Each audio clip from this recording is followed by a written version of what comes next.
see, the usual gang of misfits and dope addicts are here. Diane in Alpine also works at the diner In Alpine. all day. Because on this day? In 1986, Bon Jovi released their third studio album, Slippery When Wet, which peaked at number 1 on the U.S. charts, going on to sell over 28 million copies. I had one of them. Now tell me this. Listening to that song, it sounded different than I remember it sounding on the radio when it was originally played. Is it a different version? No. That's the version. Because I don't remember that. When it was playing, you were blocking it. Well, mentally. I don't see. I don't remember like that opening, and then I don't remember the whoa.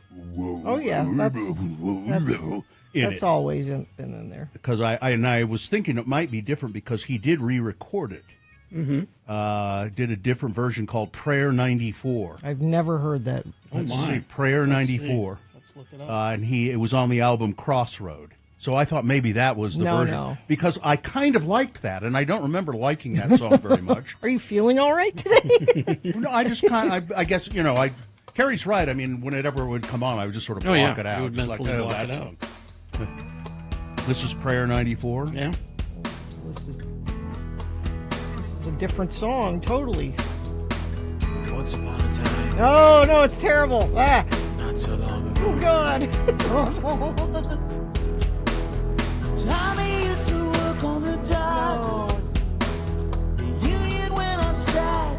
He's down on his luck. It's It's going to kick in at some point. No, I don't think it's... No, it won't. It won't just do this for the whole time. cries every night. Tommy whispers, baby, it's okay.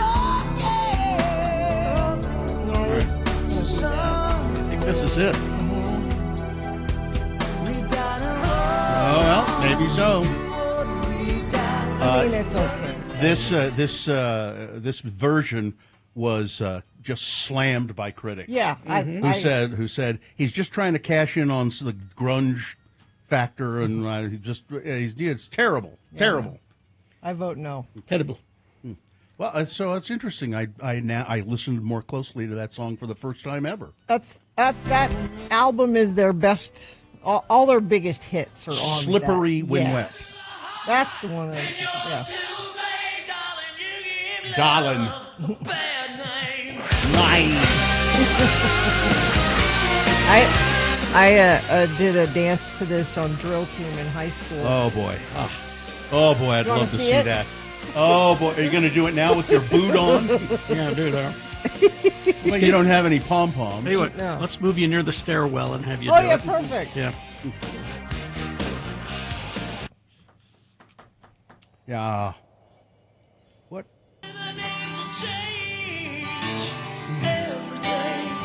Wanted dead or alive.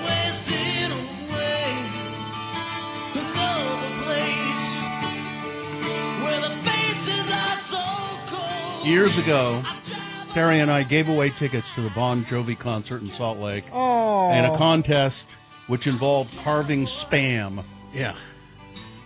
Sculpting spam. Whoever could do the most creative Spam sculpture, Spam sculpture.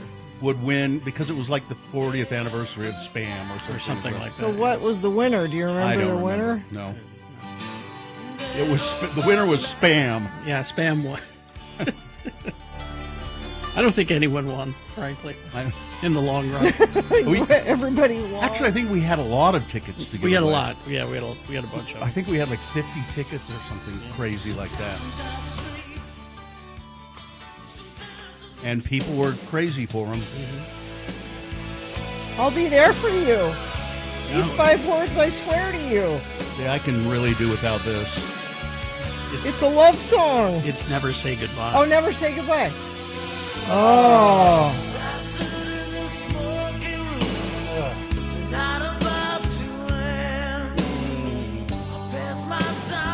Now, this is apparently when before his voice was ruined, Yes. because it sounds kind of ruined here.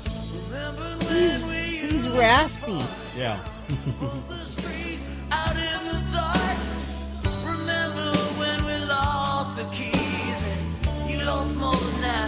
Do we have any examples of how Bon Jovi sounds today?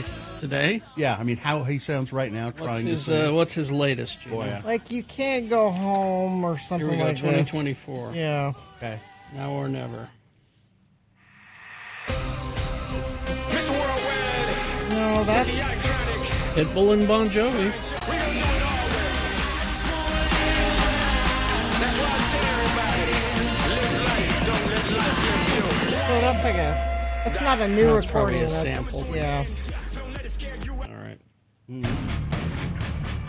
This is from, well, that's 2002. That's not 2005. 1995, is that the soonest? Okay, ready? It seems like all the good shit's gone. It keeps on getting harder hanging on. Hey, And 95, 92. He doesn't sound great now. Oh, latest release. Here we go. Now or never. And that's Pitbull and Bon Jovi. But this is just it's That's just a remix. samples. It's Yeah, a that's the sample. latest. So Yeah. So, I mean, he sort of stopped performing, didn't he? Yeah. Says here that Bon Jovi did not like the original recording of Livin' on a Prayer, which is present as a hidden track on 100 Million Bon Jovi Fans Can't Be Wrong. Whatever that is. I don't Never heard of it. know. You're not much of a fan, are you? This has been Farting Around with Carrie, Bill, and Gina on X96, Radio from Hell. You're not one of those 100 million I fans. guess not. All right, let's take a break, and then we'll come back, and you can check in with us if you like. 877-602-9696 is the number to check in. We like to hear from you in the morning, so call 877-602-9696. How was your weekend? Did you do anything fun? Did you do anything interesting? Did you have an experience? 877-602-9696. You can also text us, if you prefer that way, 33986. You've had Katie's dog Vax here in the studio all morning. You haven't heard a peep out of him. No, That's because he's drugged. that too. Yeah, but he's just sleeping. He had his He had his nuts cut off. well, I wasn't Exactly. going to say it He that had way. he got neutered yesterday. And did you ask to save them? No, Ew. no, that's not something I ever wanted to do. I don't know, just as a, In a jar? Yeah. We have an oddities shelf, but I already have his teeth up there. I think that's enough. You have an oddities shelf. Yeah. What else is on your yeah. oddities We have shelf? a sheep's brain in a jar. We have And a you're goblin dabbling at dog foot. nuts? Wait a minute. What's a goblin foot? It's like a raccoon foot. That's just the What bones. the hell? Are you sure you want to be telling people about this? We No, I wanna have know we have that petrified bat that I found in the studio like a year and a half ago. I'd just like to point out that, Katie, this never came up in the interview process. Right. I avoided that until about 4 years after you guys decided to hire me, so that way you can't get rid of me. You know, you're telling us all of this, and I'm looking at you on the monitor where your hair is so beautifully red because of the weird lighting or Yeah. whatever. and I mean, and you are such a charming looking, Aw. just fresh, Shucks, wonderful Bill. looking person. Thank and you. you're going, well, there's a sheep's brain. Yeah. Well, And- I also have my tattoos covered up because then when I do this, a lot of people are like, "Oh, she's one of those people." 'Cause you got your You have all the accoutrements of being one of those people, and yet you don't seem to be one of those people. You know, I can Katie is her own appear person. to be that way if I need to for any specific reason, like for guests or whatever. But when they get Or to when really trying to know buy me, a sheep's brain from somebody. yeah, that was my husband. That wasn't me.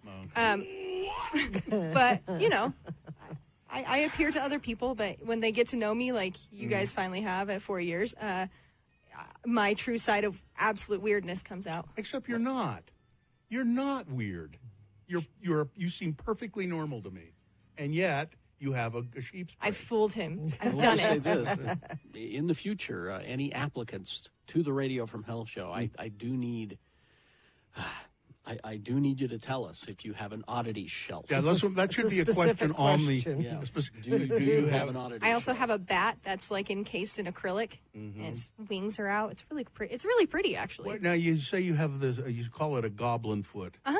It's like a raccoon foot skeleton thing in a jar. Why do you call it a goblin foot? Because it looks terribly creepy, like a goblin foot. It is. It's a raccoon foot, but it's fun to think of Yeah. it as a goblin. Yeah. I want to see a picture of it.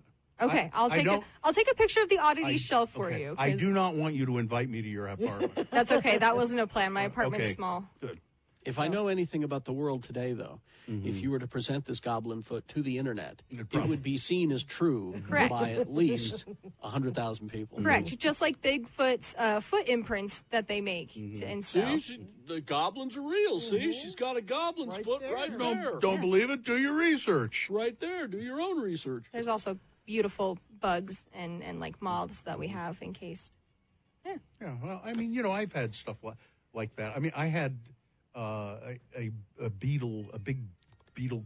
Like one of those carapace. rhino beetles or something? And We've got one of those. I think it creeped my wife out and she threw it away. Oh, they're gorgeous. I said, have a "Where whole did my thing. beetle go?" I have a whole display that I bought for my husband for Christmas years ago, and it's really cool. It's got a stick bug in it. It's crazy.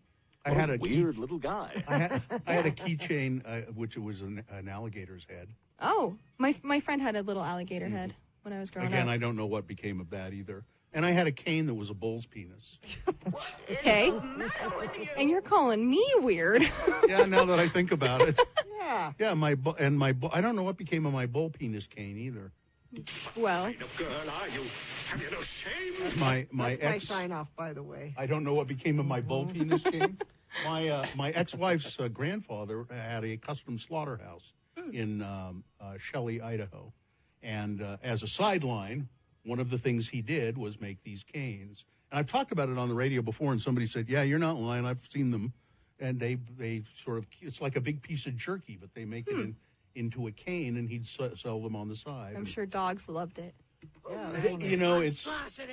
I don't. Yeah, they do. Yeah.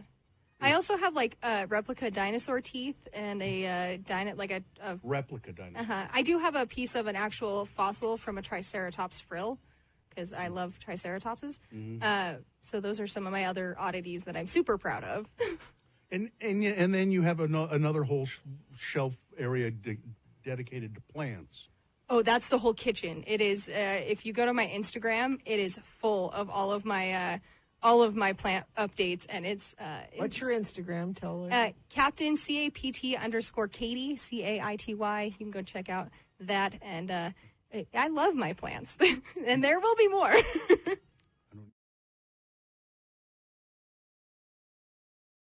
All right, 6:20. Let's get this over with. You bet. I'm all for that. The faster we go, the sooner we get to leave. 877-602-9696. That's the number to call. Check in with the Radio from Hell show so we can hear from you. I think we got somebody on the line. We'll hang on for just a second. We'll officially begin the program and then go to the phones. Gina. Join us Saturday, September 6th at Veterans Memorial Park as we walk to fight suicide and raise awareness about mental health. Funds raised will benefit the American Foundation for Suicide Prevention. Register today at afsp.org/walk, sponsored by Ken Garf. And yes, I've had a bunch of people contact me. Yes, I'll be there again this year at Veterans Memorial Park. All right, the moon is 25.1% of full. It is a waning crescent moon. The next full moon is September 7th. The moon will set today at 5:39 p.m., today being Monday. It's the 18th day of August in the year of our Lord Jesus Christ, 2025. It's World Breast Cancer Research Day. Well, I mean, at least it was. Yeah. We ought to check and see if the funding's been canceled or not. It's National Pinot Noir Day. Oh, well. National Fajita Day.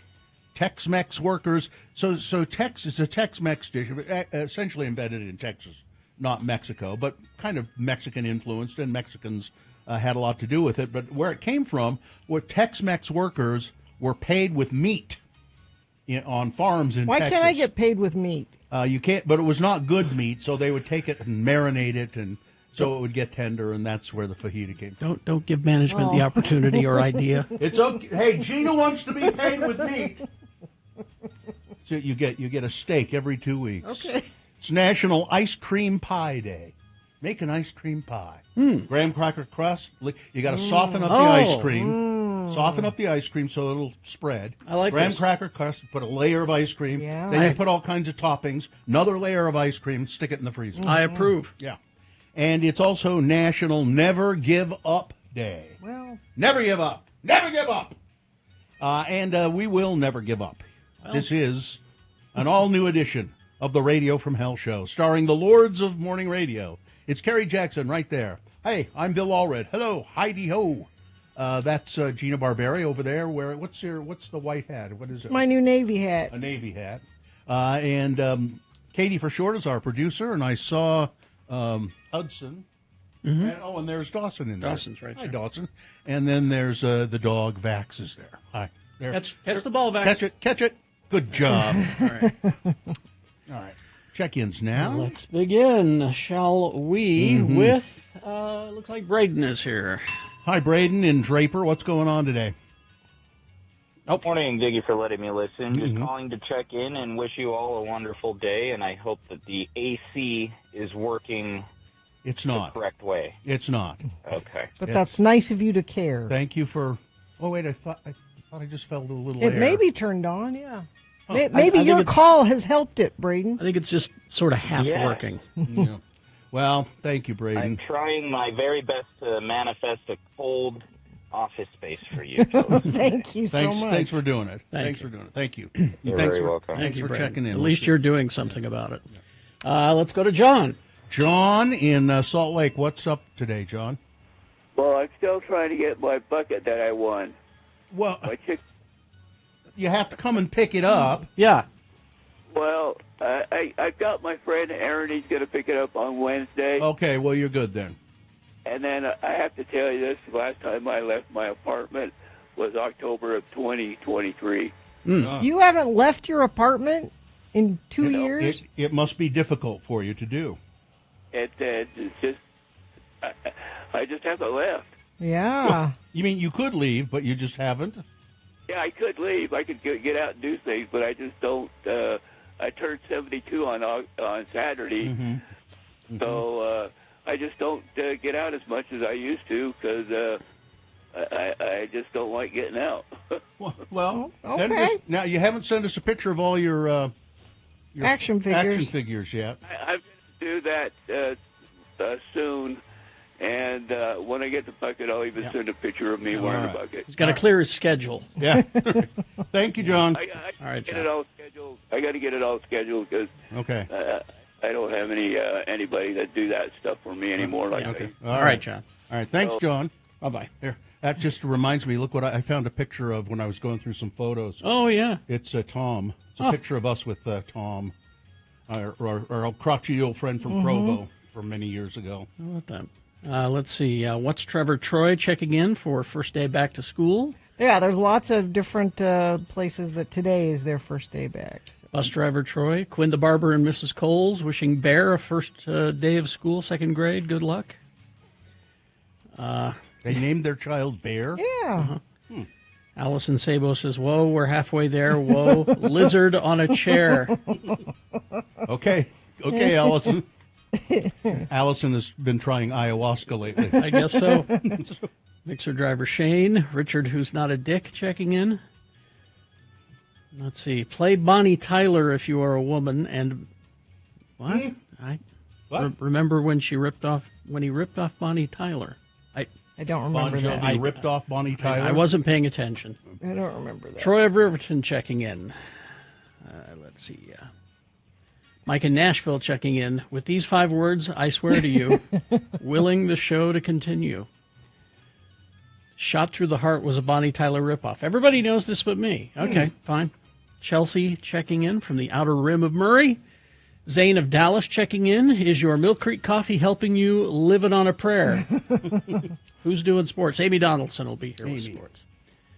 Let's see. We saw Hunchback of Notre Dame at the West Valley Arts Center, and it was amazing. Oh, it's the live musical version. Meshach of Erda, Tree of Maine. That was quite the slippery when wet rabbit hole you fell down. Sketchy Blake of Ogden heading to Walnut Creek, California for a week in the office. Kira and Andy checking in. San Diego Eric. Liza Brarian, Calvin from the Dell, Lance of Vineyard. Gina, I never would have thought you were a raisinist. I will eat like a naked raisin. I just don't want it in things. Oh, you don't want it in things. Yeah, I'll have a naked raisin. Nah, you're a raisinist. Let's see. Moni from Taylorsville. Ella the Nanny. Salem Steve. Fork pattern on peanut butter cookies. Sounds like something Mike Lee has been laser focused on for the past 14 years. Tristan from the most west of Jordans. Midvale's Rousdower has some traffic for you. Yeah. Dan of Evanston. Looks like everybody's here. Chef Roy.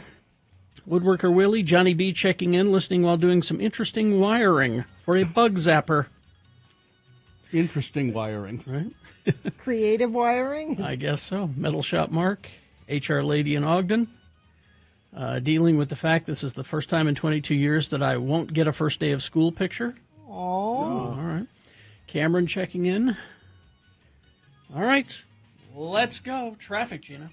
Well, like we were saying, it is a first day of school for even more kids today, so be aware of that. There are kids out and about early this morning. It's a dangerous time for kids walking to school because people are out of the habit of having little kids around on the sidewalks when they're driving, so just be aware that that's happening today. Midvale's Rousdower checking in. Traffic starting to slow northbound I-215 California due to construction. Hope you all had a great weekend. Well, I hope you did, Midvale's Rousdower. And if you had a great weekend and can tell us what you're seeing on the roads, please text us at 33986. Does your company have a process requiring ultra-pure water? Trust the certified master water specialists at Water Specialties, Inc. for ultra-pure water system design, installation, maintenance, or sanitization. Call the experts at Water Specialties, 801-281-4911, or visit waterspecialties.net. All right, we'll take a break, play a song for you. After the song, it's Big Boy News, and Frank Christ presents the Dead Celebrity Game coming up. We'll explain how to play and what you'll win on the way. Stockton 12 Honda. Stockton 12 Honda, your neighborhood Honda dealer in the Southtown Auto Mall. 25 years of business at Stockton 12 Honda. And now they're having their big summer sales event right now. It's going on through Labor Day, and this is the best time to buy a Honda at Stockton 12 Honda. I've bought several cars there, and I will continue to buy cars there in the future. You'll save big money on Hondas and also pre-owned and also used cars at Stockton 12 Honda, and they're giving you top dollar for your trade-in right now. Check out the new Honda Pilot. What a great car that is, especially if you have a family and you like to go on road trips. It's big, it's roomy, it's a wonderful car. Or try the CR-V or the new CR-V hybrid model. I'm really excited to check that out. It has, try their Trail Sport trim package on that hybrid. It's built for adventure and for efficiency. Stockton 12 Honda in the Southtown Auto Mall in Sandy.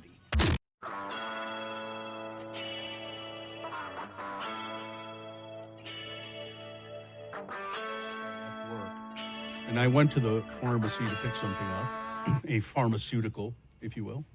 And while I was talking to the young woman who was filling my order, and, she's, your name is, and I say, Ralph Allred. That's the name. That's my legal name. Mm-hmm. Middle name is William Bill. But so on, records, it's Ralph, and at the pharmacy, it's Ralph. And while I was talking to her, and I said Ralph Allred, and there was a guy standing there who worked at the pharmacy. I don't think he's a pharmacist, but standing back. He went, "But you're Bill Allred, right?" Bill Allred. I said, "Yeah." And he said, you probably don't know who I am, but I used to be the bass player of the Killer Tomatoes. Oh, really? Of course you'd know. I said, "What? Really?"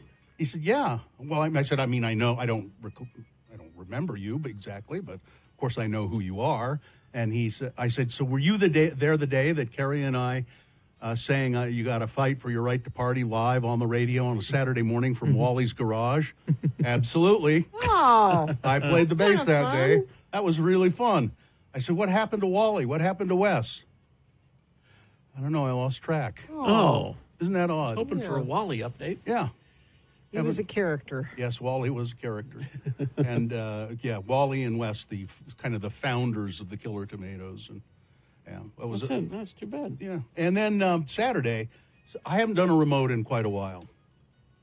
So I have this remote at the IFA out on 21st South and A remote broadcast, a live in-person appearance. So I show up. Now, it's a big deal. I mean, it's celebrating 100 years in business, IFA, Intermountain Farmers. And I show up, and the place is mobbed. There are people standing at our table, the X96 table. It was outside the store, lined up at the table.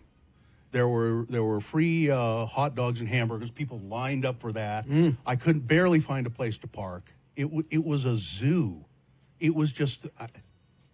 And so I walk up to the table and finally, and I mean, I was 10 minutes early. I'm glad you're here. Yeah, finally, nice to see you. And we gave away, I don't know how many T-shirts Cameron Diaz had or how many mugs. They were gone in 5 minutes. Yep. Whoom, like locusts. And not just people, and not people who just were curious and said, "Oh, what is this? You got something free?" Every single one of these people. Big fans of the show and of the radio station, and talked to a lot of people I hadn't seen for ages, listeners, people who've been listening to us for regulars. Many years. Dawn was there, of course. Dawn said, he was really nice. He said, you want me to go stand in line for you and get you a hot dog? Or oh, that's nice. And I said, no, that's okay, Dawn, thanks. I don't. But as it turned out, the women who were doing the hot dogs and stuff across from us yelled out at me after a while, "Bill, you need a hot dog or hamburger?" No, I'm okay, thanks. So, I mean, it was just really I'm surprised terrific. you turned down a free hot dog. That's you're right. That's not like me, but I haven't been well. Anyway, a free hot dog won't help. No. Did you do any shopping while you were there? Get you a Salt Lick? Now, I didn't. I'll tell you about that in a second, okay? So here's the nice thing. I get there. When I left the house to go to the IFA, it was fairly warm outside, and I thought, I don't need a jacket. Because I'm just gonna get out of the car and go inside the IFA. No, the table was outside and in the shade. See, it's been a while since you've done a remote. It was outside and in the shade, and I said, I'm going to freeze to death here. Well, the manager of the IFA, who, as it turns out, is a longtime friend of the program, his name is East, as in the direction. Okay. And I said, so why is your name East? And he said, well, there's an old British graphic novel, comic books and novels, and they were movies, Tom Brown's School Days. And I said, oh, yeah, I've heard of those. And he said, well, one of the major characters in there was named East. And my parents loved that. And East was the guy who was always getting Tom Brown out of trouble or into trouble. I don't remember what he said exactly.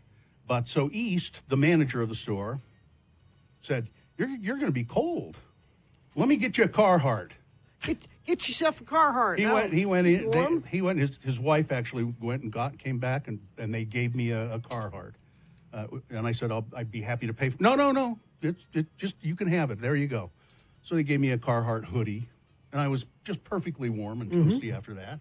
And there were just, I mean, I didn't have time to catch my breath the whole time I was there. There were people just coming up to the table. Earthquake Matt Altopler was there with his wife.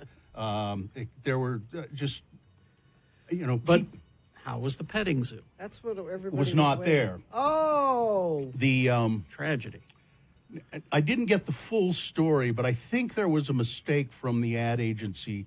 The petting, there are other IFAs, and they're all celebrating, and I think the petting zoo was at another one. But you know what was there? This guy with, I think it's called Earth Wings.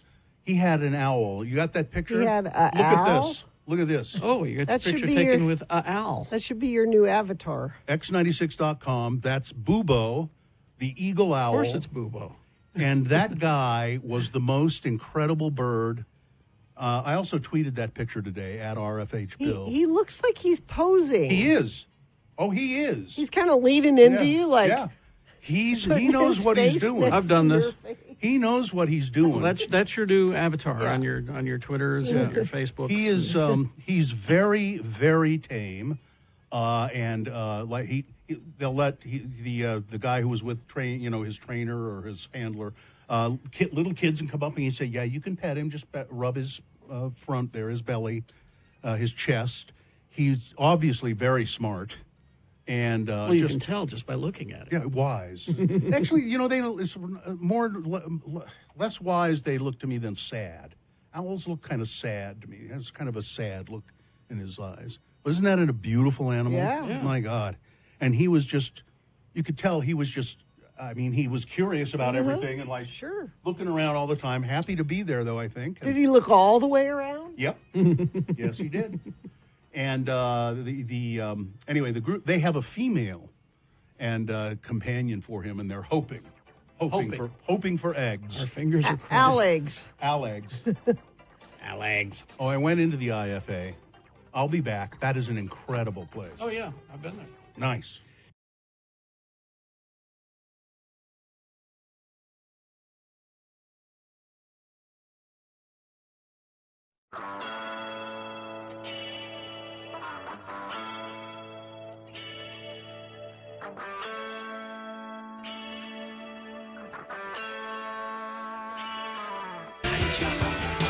On this day, 1979, XTC released their third studio album, Drums and Wires, featuring 10 Feet Tall, Helicopter, When You're Near Me, Complicated Game, and that song, Making Plans for Nigel. I like the Primus version of that, too. I was just thinking that, yeah.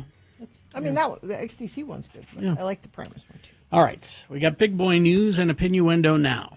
Right after that, it's Frank Christ Presents They're Fine, They're Just Fine, the Dead Celebrity Game.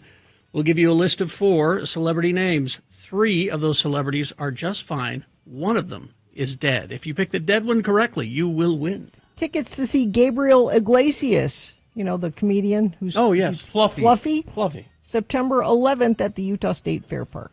All right, Gabriel Iglesias tickets.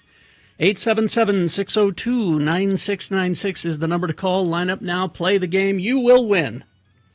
Gabriel Iglesias tickets. 877-602-9696. News now brought to you by... Is your water tank older than 6 years? Notice any rust on the tank? These are 2 quick signs to call our friends at Larson HVAC and Plumbing.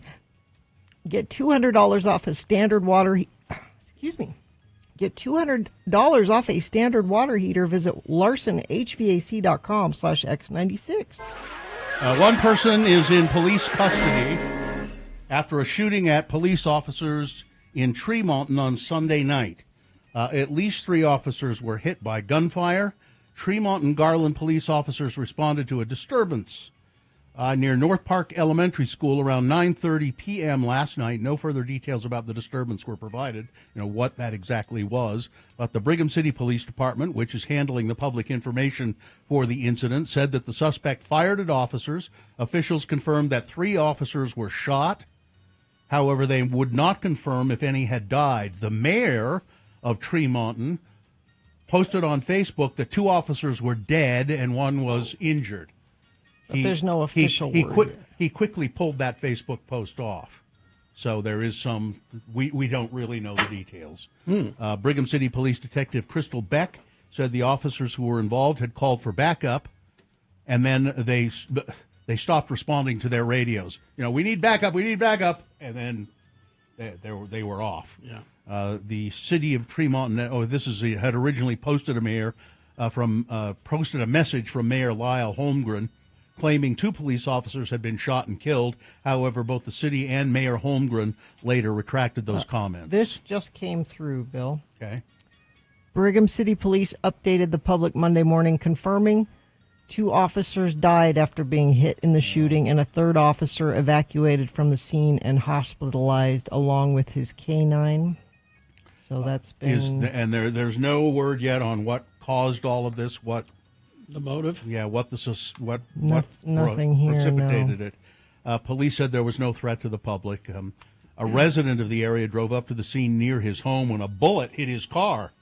Said, "I thought there was somebody lighting off fireworks," said Randy Kidman. I come up the road, and I saw 2 cop cars and something in the road, and I decided it wasn't a good situation. I went to go back out, and when I went to go back out, I caught a bullet through the driver's side door, and it went out through my windshield. So I just dovetailed and ran home and called my wife and told her to come outside, make sure I didn't have no holes in me. It was pretty freaky, he said.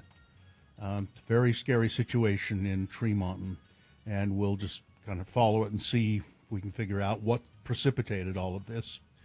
Superman actor Terrence Stamp has died at his home on Sunday morning. He was 87. The English actor's family confirmed the news of his death in a statement to Reuters on Sunday. He leaves behind an extraordinary body of work, both as an actor and as a writer, that will continue to touch and inspire people for years to come, the family told the outlet. We ask for privacy at this very sad time.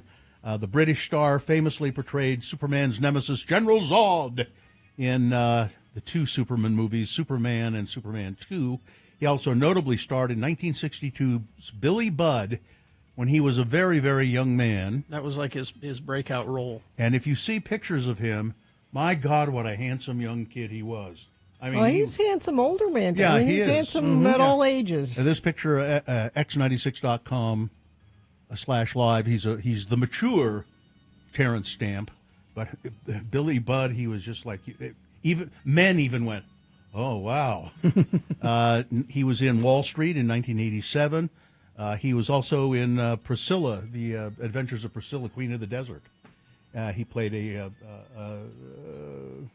cross-dresser, I guess you would say. He was also, unfortunately, in The Haunted Mansion. Don't hold that against him. I won't. I'm not going to hold it against him. Let's see. 2 homes were destroyed and 1 seriously damaged in West Jordan. 2 homes were burned in a fire after it ignited Sunday evening. 2 of the homes were destroyed. A third one had siding damage. The Jennifer Stamper, a resident in the neighborhood, said the incident was terrifying. These people were screaming. I took my headphones off, and they said, "There's a fire behind you." And I turned around, and I saw flames coming up out of the roof. She said flames were coming from the house behind hers. Stamper said she ran through her home yelling for her son to get outside with the dogs and call 911. She grabbed her garden hose and began trying to douse the fire with her neighbors.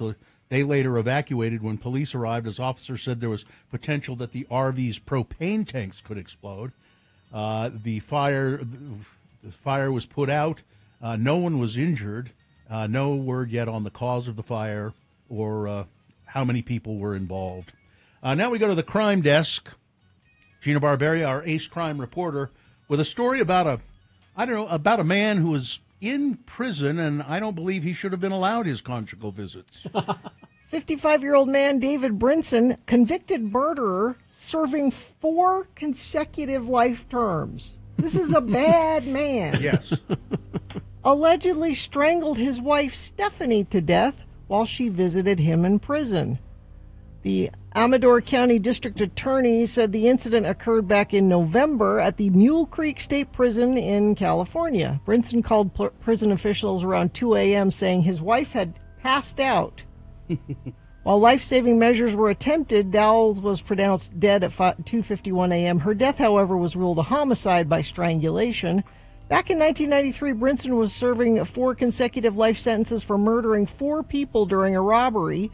He was serving this time when his wife arrived for an unsupervised overnight visit. You may be wondering, why is this allowed? Yeah. Well, it's his wife, The California Department of Corrections only prohibits conjugal visits in specific cases. These include death row inmates, convicted sex offenders, inmates being processed upon reception, and inmates under disciplinary restrictions. There's no mention of inmates convicted of violent crimes. Furthermore, conjugal visits can last up to 40 hours in a private apartment-like facility on the prison grounds. 40 hours? Wow. I'll bet some stuff goes on. Why is this okay? I don't unsupervised. They just have a little tough shed on the grounds, and your wife can come visit for a day and a half. What have you got against love, Gina? Well, I just... European and NATO leaders announced Sunday that they will join President Volodymyr Zelensky in Washington for talks with Donald Trump about ending Russia's war in Ukraine. They're rallying around the Ukrainian leader after his exclusion from Trump's summit with Russian President Vladimir Putin. The remarkable show of solidarity with leaders from France, Britain, and Germany saying they would be at Zelensky's side at the White House on Monday was an apparent effort to ensure the meeting goes better than the last one in February when Trump berated Zelensky in a heated Oval Office encounter. The Europeans are very afraid of the Oval Office scene being repeated, and so they want to support Mr. Zelensky to the hilt, said retired French General Dominique Tringlan, a former head of France's military mission in the United Nations. It's a power struggle and a position of strength that might work with Trump, he said. The European leaders' physical presence to demonstrate their support for Ukraine could potentially help ease concerns in Kyiv and other European capitals that Ukraine risks being railroaded into a peace deal that Trump says he wants to broker with Russia. Zelensky has been pretty adamant about the fact that we will not give up land. We won't give it up. Now, we need to have a ceasefire and come to terms about what sort of a standoff we can have, but we won't give up land.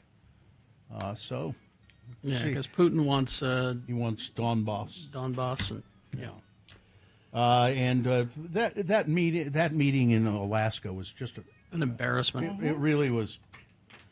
Vladimir Putin just got everything he wanted there. Yep. Big show. Hi, here I am in America. Hi, how's it going? No, we'll just leave things the same. Well, thanks for coming, Vlad. Thanks.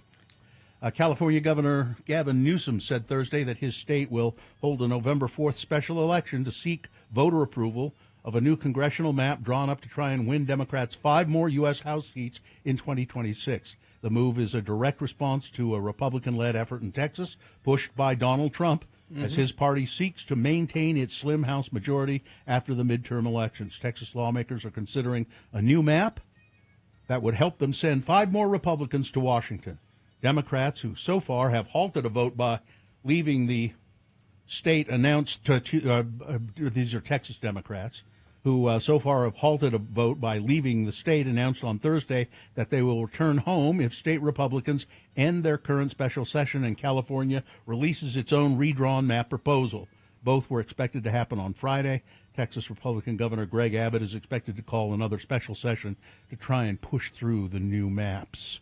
Let me move just one other quick story here. South Korea, Carrie, I just saw this before I left home today. For decades, many South Koreans have believed that sleeping in a closed room with an electric fan running can kill you.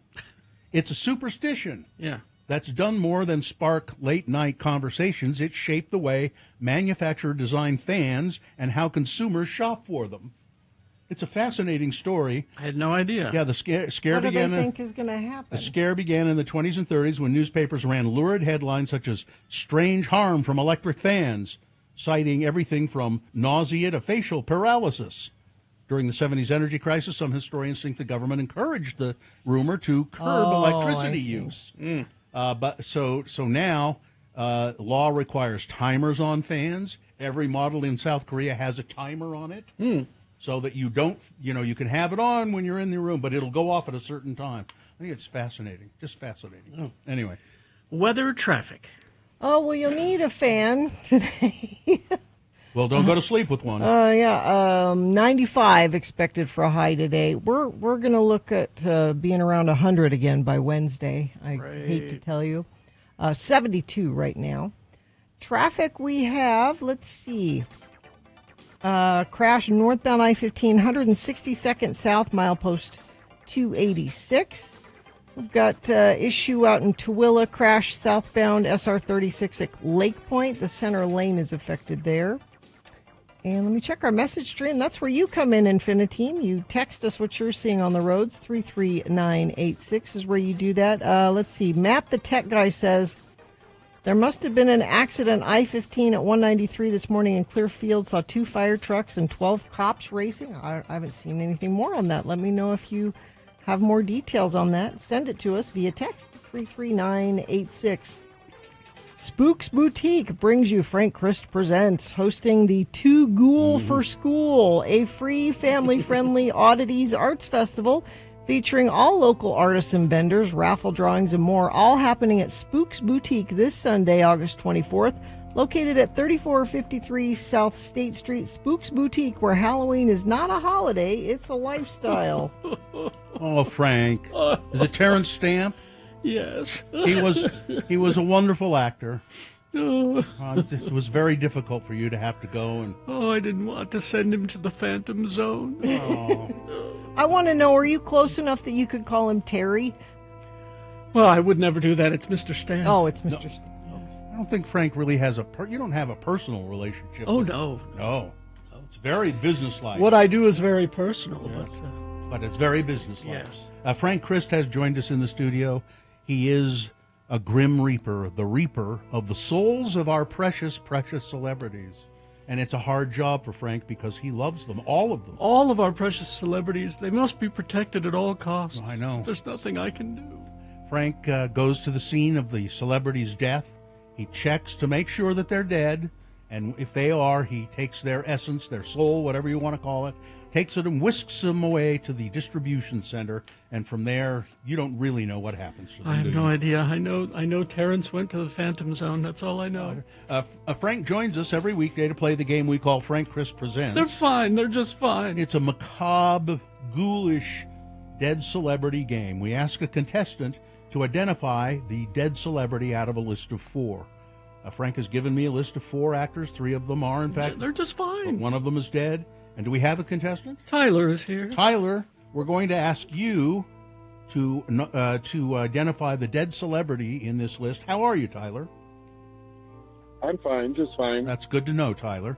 Now, Tyler, if you do this successfully, you will win what, Gina? You'll win tickets to see Gabriel Iglesias. That's Fluffy. He's a comedian. September 11th at Utah State Fair Park. Because it is Never Give Up Day, Tyler, Frank gave me a list of actors in movies about people who have refused to give up. You ready to go? I'm ready to do it. All right, number 1, Benedict Wong. He starred in the film Dirty Pretty Things. This was followed by roles in films like On a Clear Day, Sunshine, Grow Your Own, and Moon. He also appeared in the Netflix series Marco Polo and in Doctor Strange. He was in The Martian, about a man stranded on Mars who refuses to give up. Number 1, Benedict Wong. Number 2 is Claire Bloom. She was Ophelia alongside Richard Burton in Hamlet. She had leading roles in A Streetcar Named Desire, A Doll's House, and Long Day's Journey into Night. During a very long career, she worked with Laurence Olivier, John Gielgud, George C. Scott, James Mason, Paul Newman, Anthony Hopkins, Rod Steiger, and Jerry Lewis. She was in The King's Speech. The king has to overcome his stuttering problem, and he does not give up. Number 2, Claire Bloom. Number 3 is Robert Prosky, a well-known sporting actor with roles in Thief, Christine, The Natural, and Broadcast News. Other roles include Mrs. Doubtfire, Last Action Hero, Rudy, and Dead Man Walking. He was Stan on the TV show Hill Street Blues, and as I mentioned, he was in Rudy, about a man who finally realizes his dream to play football at Notre Dame. Number 3, Robert Prosky. And finally, Craig Bierko. He was in Scary Movie 4, Fear and Loathing in Las Vegas, and The 13th Floor. He also had an extensive Broadway career in The Music Man, Guys and Dolls, and The Girl from North Country. He was in Cinderella Man, the true story of a boxer who becomes a champion against all odds. Number 4, Craig Bierko. One of those actors is dead, Tyler. Who is it? Robert Frost. Robert Frost is really He is dead. dead, yeah, But he was not one of the people on the list. I would say that's close enough, isn't it? Probably you meant Robert Prosky. Correct. Yeah, that's yeah. the one. Yeah, he died in 2008 at the age of 77. Claire Bloom still hanging in there, 94. You've got those Gabriel Iglesias tickets.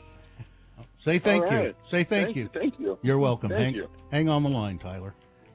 Yeah, Robert Frost was long gone Long before gone. you became a reaper. It's before my time even. Although Robert Frost delivered a poem at John F. Kennedy's inauguration, 1960, whatever that was. Oh well, then I Well, You maybe were around then. I didn't take him. Yeah, he was Oh, Is there a poet? Is there a a special poet. I'm sure there must have been at the T.S. time. Christ or something? T.S. Christ. Yes. Well, I have to go check on that turd Roman Polanski. Can you believe he's still alive? He's hanging in right? there. 92. Yeah. Oh, and don't tell Sean Means Robert Redford is 89. Oh, He's fine. He's just fine. Goodbye, everybody. Goodbye. Goodbye, Frank. Crash northbound I-15 162nd south in Salt Lake. It's off to the left shoulder. Crash southbound SR36 at Lake Point, milepost 65. And it is first day of school for lots of folks, including up at the U, which means Foothill Boulevard is going to be a mess this morning and this afternoon, probably. So just be aware of all that. If you're seeing anything specific you want to share with us, please text it to us, 33986. Business owners, do you owe $15,000 or more on employment taxes and don't know what to do? McClure and Stewart, your local trusted tax attorneys. Go to McClureandStewart.com today. All right, we're going to take a break. We'll be back after these messages with Amy Donaldson and sports. Stand by for all of that. Also, Boner of the Day is coming up. BigOTires.com. I need to go make an appointment at BigOTires.com. Mohammed, my son, not the prophet, his car got a nail in the tire. Nail it. Yep. Oh, yeah. Get you every time. Well, while you're in there, you could check out the sale they're having.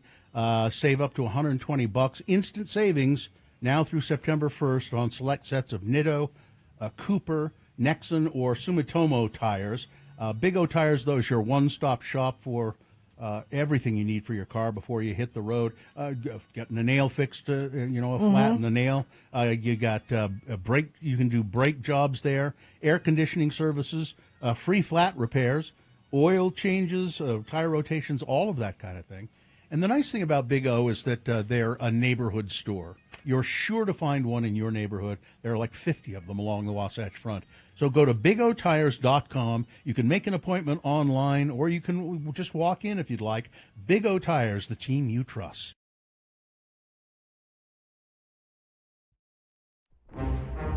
It is the 23rd century. Humans have left the lowly confines of planet Earth and have sought their destiny among the stars. While many things have changed, one constant remains: the need for young men to venture forth and do the work of the Lord. This is the tale of two such men who at the age of 19 have answered the call of their general authorities and are embarking on a 2-year mission to spread the gospel throughout the galaxy. This is the story of Space Elders.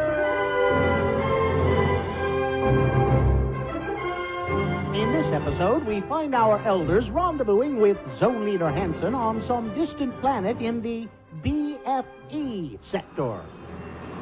Hey, Butch, what you got there? Oh, it's a care package for my folks. My mom means well, but she just doesn't understand the physics involved in sending stuff from home. Well, what you mean? Well, the cookies she sent are fine. They're hard as a rock, just the way I remember them. It's the lime jello with shredded carrots in it that causes problems. Even in Tupperware, this stuff goes bad after a week in hyperspace. Missionaries who have eaten this stuff have been known to develop a form of space madness. Wow. Oh, look, here comes Zone Leader Hansen right now. I have discovered the most incredible object. It allows us to view any period in the history of any planet. We can research early church history.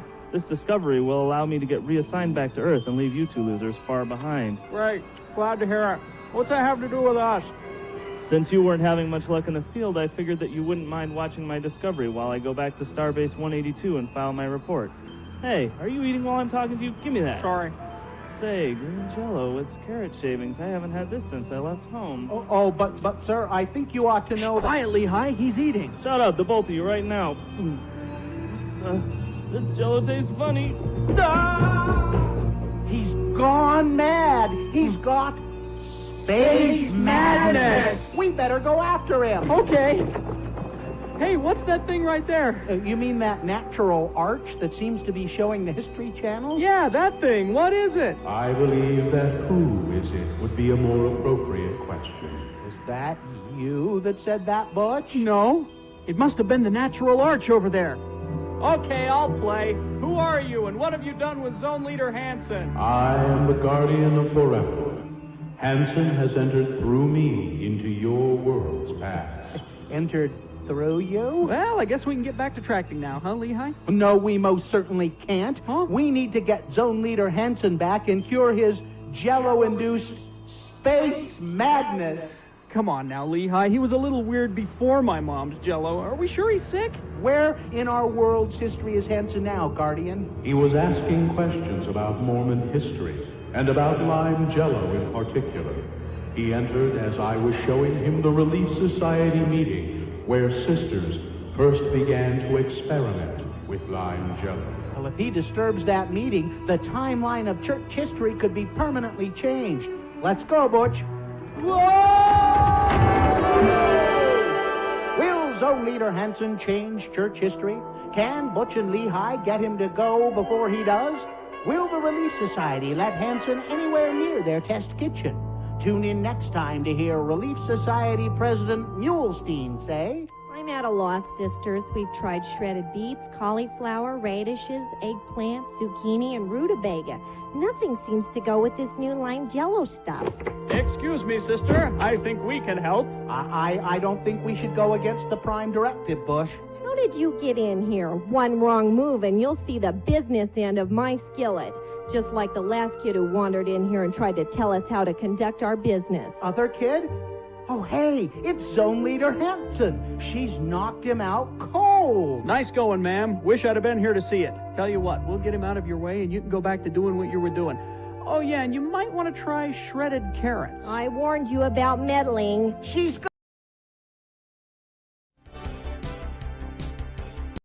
is a temp in Payson. But he's proud of that. So, okay. Yeah. All right. Sports brought to you by Salt Lake Film Society presents the Summer Showdown, cult classic films on the big screen at Broadway Center Cinemas. This weekend, check out The Mummy. Oh, this is the one with Which Brendan one? Fraser and Rachel Weisz. And Vizsla. And the Troma classic Toxic Avenger. The original. From Not the new 1984. version. Get tickets and showtimes at slfstix.org. All right. Amy Donaldson Sports. Break. Hi, Amy Donaldson Sports Break. Hello. Amy is here to give us some sports. Amy's a sportscaster, and you're doing a regular beat again? I'm doing a regular column. This Wednesday will be a column on, somebody. A regular column in what? No, that's my mom. She's probably trying to figure out how to do streaming. She watches on the stream, I see. the live stream. Hi, and- Amy's mom. Yeah, And in Alaska. and you should know, Mrs. Amy, that your daughter, when it's you, she has crickets on her phone. Well, no, crickets is always. It's actually my nickname for a group of my friends because of the crickets. But yeah, but no.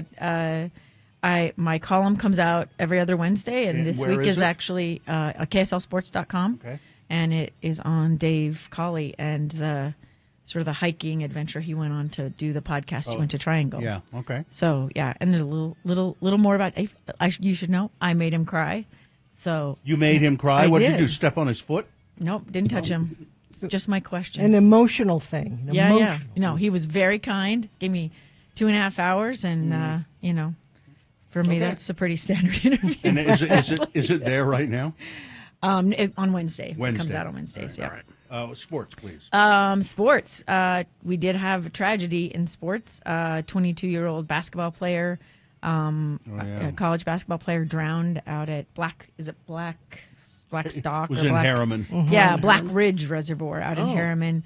The two young people were swimming, I guess, and Dang Mayer.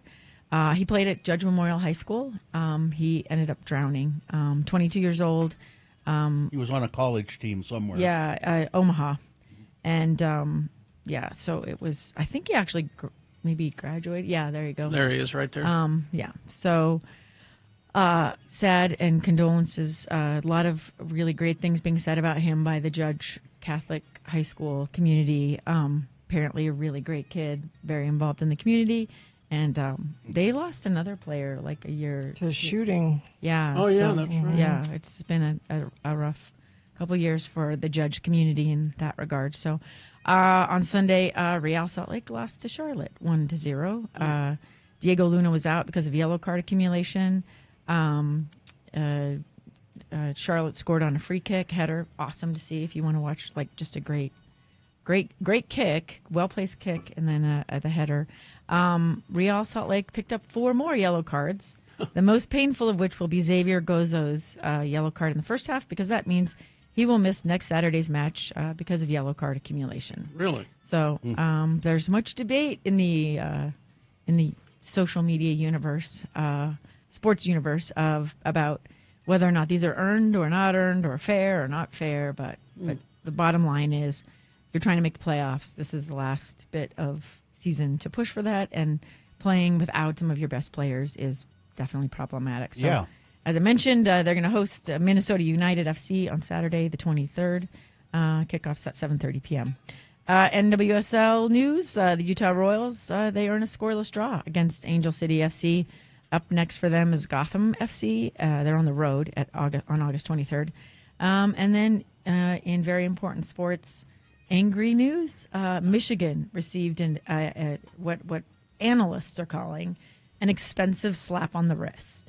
The NCAA fight. So remember a few years ago, it actually came out when the Michigan won the national championship game in 2023, that they had been sending scouts to different players, like media availability, and having them film, and then they film, or they would go to games and film their sideline, and then they would decode their signals. So they were stealing signals basically, and they were found guilty of this. Okay. And it's like, you're not supposed to do this, and it's cheating. And so they were fined $50,000. Like Jim Harbaugh, who's now coaching the Chargers, he was banned from coaching in college football for 10 years. Which, like, he cares. Yeah, he was like, oh, I'm so sad. He's if you want to see something that's just indicative of his personality, you should watch. You mean that he's a turd? That he's worse than a turd. He's a 50,000 doesn't seem like a lot. $50,000 in addition to 10% of the football program's budget, which people are estimating somewhere between $25 and $30 million. And then Michigan head coach Sharon Moore has a 2-year order to show cause. I guess this means, and he's suspended him for the first game of the 2026 season, and they put Michigan on 4 years probation. So I'm not sure how this works, that he's in this, like, he has to show, I guess, that anytime they ask that they're not doing this, I'm assuming that's what it means. But, like, he wasn't the coach. You know, maybe it's a way to check the program and maintain institutional control. I don't know. It's a joke. The NCAA is a joke. They'll be gone soon, because let me tell you about the next story. And if you haven't read about or watched Mark Harlan's comments on the new and the settlement between the I guess it's House versus NCAA is the case, but it's the lawsuit that said colleges have to share the revenue they make off student athletes with the student athletes, right? So part of that settlement is that they get, I think it was $20.5 million per year that they can pay players in a single fiscal year, right? So basically, Ute athletic director Mark Harlan said, we're on board, we're going to do this. He talked about having a little bit of a fund and how they're going to try to raise money.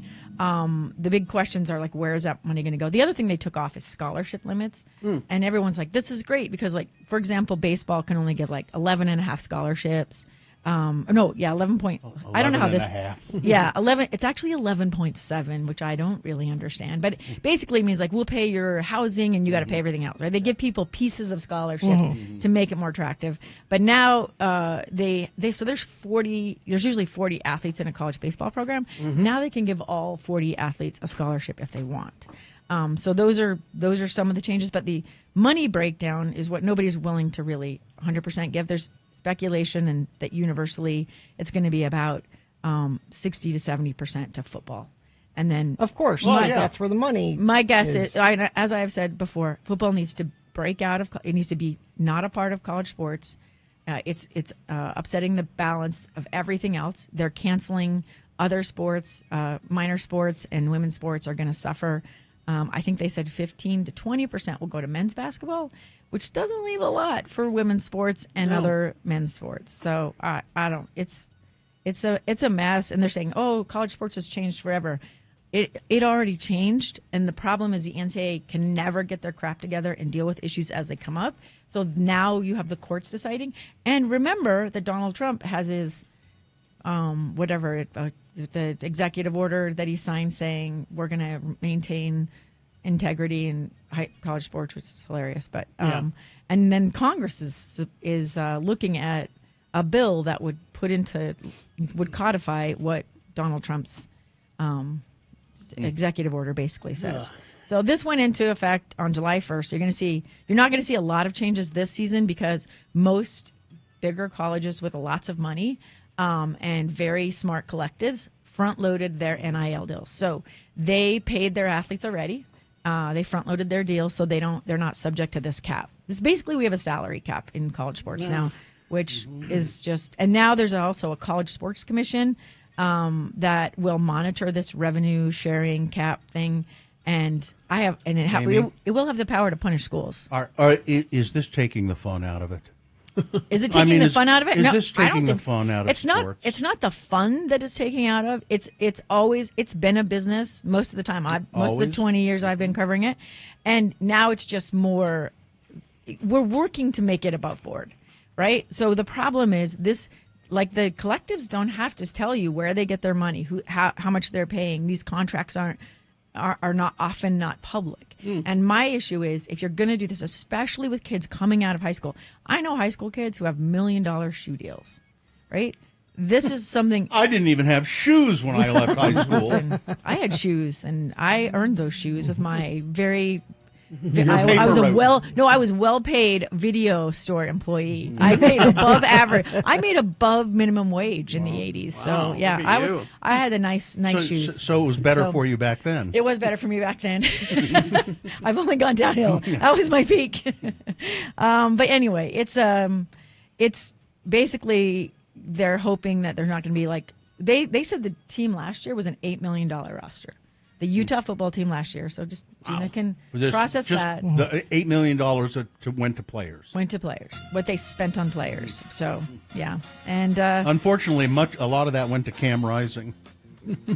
Well, maybe we don't know. This is the problem. Like we need to be able to. I think there needs to be some transparency in this level, especially especially. I mean, where are they making money? Are they making it off students? Are they jacking up ticket prices? Like, where is this money coming from? And how is it impacting the rest of the college and the rest of college sports? So, also, Alyssa Peely signed her third WNBA contract. You can only have 3, so if they don't keep her in 2 weeks, then she can't play anymore. But hopefully she gets signed to the rest of the season. All right. There you go. Amy Donaldson, say goodbye to your mom. Bye, Mom. Love you. Yesterday was my birthday. And you didn't send any money yet. Oh, she never does. Come on, put a $5 in an envelope. A Billy Green is what I get. $1. Thank you. All right, traffic, Gina, please. Crash southbound I-15 Layton Parkway, milepost 330. The left lane is affected there. Let's see. Westbound I-84, the mouth of Weber Canyon has delays. Also, westbound I-80 Echo Canyon has delays of about 15 minutes or so. And it's back to school day for even more kids today, including kids up at the U, which means Foothill Drive will be a mess this morning and this afternoon. Yep. Just remember that. If you see something, though, you can text us 33986. Alta Bank has your back with hassle-free accounts featuring totally free checking, no minimums, no fees. Jump headfirst into your future by visiting altabank.com or your local branch today. All right, we've got boners coming up. Here are the candidates you'll be considering today. Boner candidate number 1, it's for the good of the country. Boner candidate number 2, I think Superman is drunk. And boner candidate number 3, the jester is upset. Boner of the day, big boy news, all coming up after these messages and a song. Stand by for that. UtahAdvocates.com. The Advocates are a personal injury group of attorneys, small firm here in Salt Lake, and they really do care about their clients. They get very involved. When they take your case, too, you can be sure they'll get you a settlement. It's not just a car accident case. They handle jogging accidents, dog bites, motorcycles, bicycles, scooter accidents. Katie's used them twice. She was the lucky thing. She was rear-ended 2 different occasions. Yeah. Not her fault, obviously. And so she went to the Advocates, and they got her a settlement in both cases. They took care of the insurance matters so that Katie didn't have to worry about that. All she had to worry about was coming to work and keeping our show running. So call the Advocates if you've been hurt in an accident. You won't pay them a dime out of pocket, and you won't pay them any money while they're working on your case. That's for sure. So 801-355-5550, 24 hours a day, 7 days a week, or UtahAdvocates.com. Yesterday, somebody knocked on my door, and I go to the door, and there's a guy standing not on the porch. I mean, he came up on the porch and knocked on the door, but then he went down the stairs and was standing down at the bottom of the stairs of the porch, so not right at the door. And I said, yeah, and he was, I can't remember what his hat said. He had a hat on that said something like just a baseball cap, but had some, I don't know. And he had kind of dreadlocks. And I said, yeah, what can I do for you? And he said, well, I'm here to check and see if you're eligible for solar power. With Rocky Mountain is really wanting people to get into the solar program, and so I'm here to get to talk to you about that. I just seemed weird. I said, do you work for Rocky Mountain Power? No, well, no, I don't. But we're going through the neighborhood here, and we're checking the homes to see if it's a good home to have solar put in, and I just kept thinking that. Well, what's? I don't think I'll say the name of the company. He said it, and I looked up the company, and they do solar power, but there are a lot of complaints about them. Yeah, and it was just odd, and I thought, why are you sending somebody who looks kind of like a hippie around to try and get me to have solar power? Well, he's a part of the summer sales force, I'm sure, right? So he was a solar sales bro, is what you're telling me? I guess, yeah. Yeah. And it was like, it just was very bizarre, and I've had an unpleasant feeling about the whole thing. And I said, well, no. He said, well, okay, well, we're going to go, some of your neighbors are getting in on this, that kind of thing. No, they're pests. I don't own a home, but my parents do. And even when I was house sitting for them, like several sales bros for solar, stopped by. Don't get me wrong, pro solar, but there's something about the solar industry and government incentives where a bunch of sales bros are trying to take hardcore advantage of that. And that's why you get a flood of people trying to sell that to you. Yeah. I just thought, I can't. And I don't know who would do that. Who would say, okay, yeah, come on into my house and let's look it over and let me sign some papers. And someone very lonely. Yeah, maybe. Well, it's the same idea as the people who say calling you up from a random number of because I'm on my family phone plan still. I get calls all the time of Mr. Davis, are you looking to sell your home? Thinking I'm my dad. And I go does this ever work? Does anybody actually sell a home to just a random caller that comes up? It must. I mean, I get mail at least once a week. Hi, I'm so-and-so, and I'm looking to buy your house. Yeah. And here, contact me right away. Yeah. And I think people must do it, or they wouldn't, send that stuff out. I guess they're blanketing, but... I love my solar. Yeah. But I went after it. Yeah. I don't buy things door to door. Mm-hmm. If you're coming to me, something's up. I agree. I immediately do not trust you if you're coming to me. And that guy said, this is all explained on the Rocky Mountain. And I don't even think he said Rocky Mountain Power. He just kept saying Rocky Mountain. I think it's all explained on the Rocky Mountain website. Yeah. And I said, I haven't noticed it. I haven't seen it. No way Rocky Mountain Power is endorsing that. That is business against them. Tristan in the chat room regarding your buy the house thing. As a realtor, it works sometimes. Not a lot, but it's worth a shot. Sure. Mm-hmm. Yeah, okay. I just tell them to meet me at, the Burger King down the street. Yeah, right now. I'll sell the house right now. Meet me at the Burger King. I don't, so like I said, I looked up the company, and it is a legitimate company apparently, and they do install. They have numerous negative comments. Of course. They have positive ones too, but it just seems what a weird way to do business. Yeah. Go to sending people around door to door. I will not buy anything door to door. You could have the greatest thing in the world, and it could be wonderfully affordable. I still won't buy it from you. I bought no shame. I bought something door to door.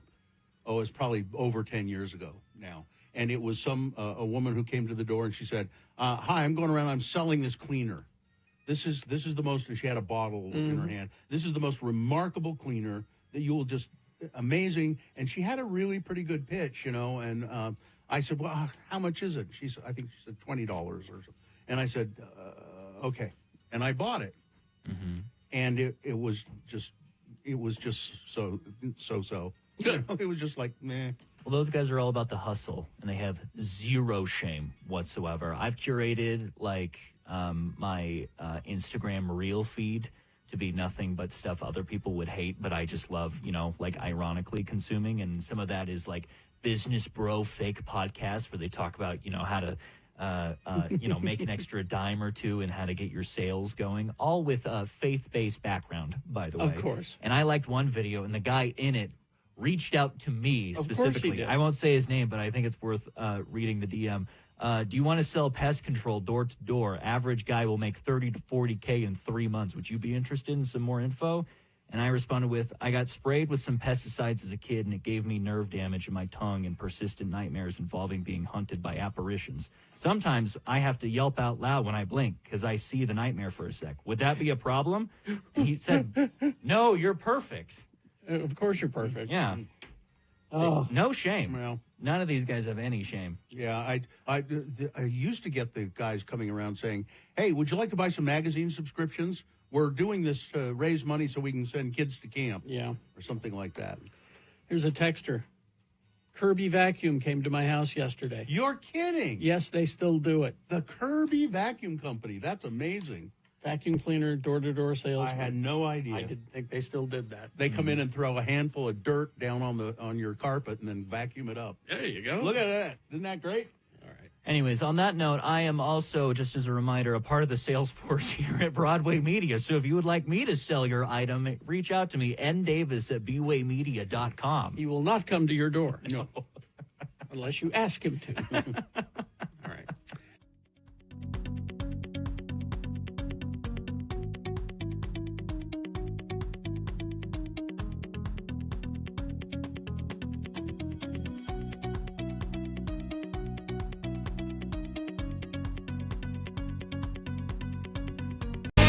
Because on this day, in, 30 years ago today, Garbage released their self-titled debut studio album featuring Vow, Stupid Girl, Milk, Queer, and that song, Only Happy When It Rains.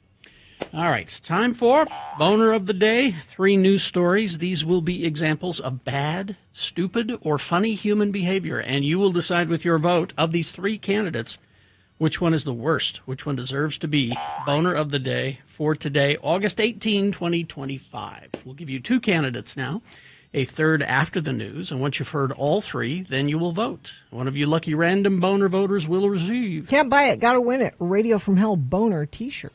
Here's Boner candidate number 1. It's for the good of the country. Representative Ralph Norman, Republican, South Carolina, has acknowledged that prices are up as a result of Trump's tariffs. And yet he emphasized this is for the good of the country. Okay. Host John Scott asked the congressman on Fox Report with John Scott, who recently announced his run for governor of South Carolina, to explain a Fox poll showing only 55% approval rating for Trump on the economy. Well, I think a lot of people are seeing higher prices. Our family is in the construction business, and we get a lot of our timber from Canada and other countries. You see, it's higher steel prices are up, but this is all for the good of the country. Should we expect high prices for a short time? Yes. But overall, we couldn't keep going the way we were going. This is why this president is doing such a good job. What? The president's sweeping tariffs took effect last Thursday, after months of delays and backdoor deals.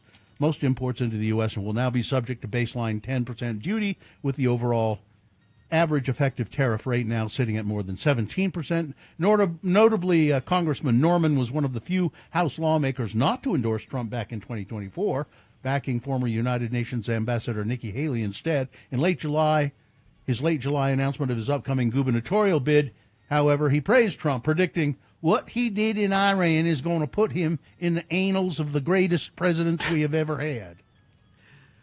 So the party that lost their mind because egg prices were high.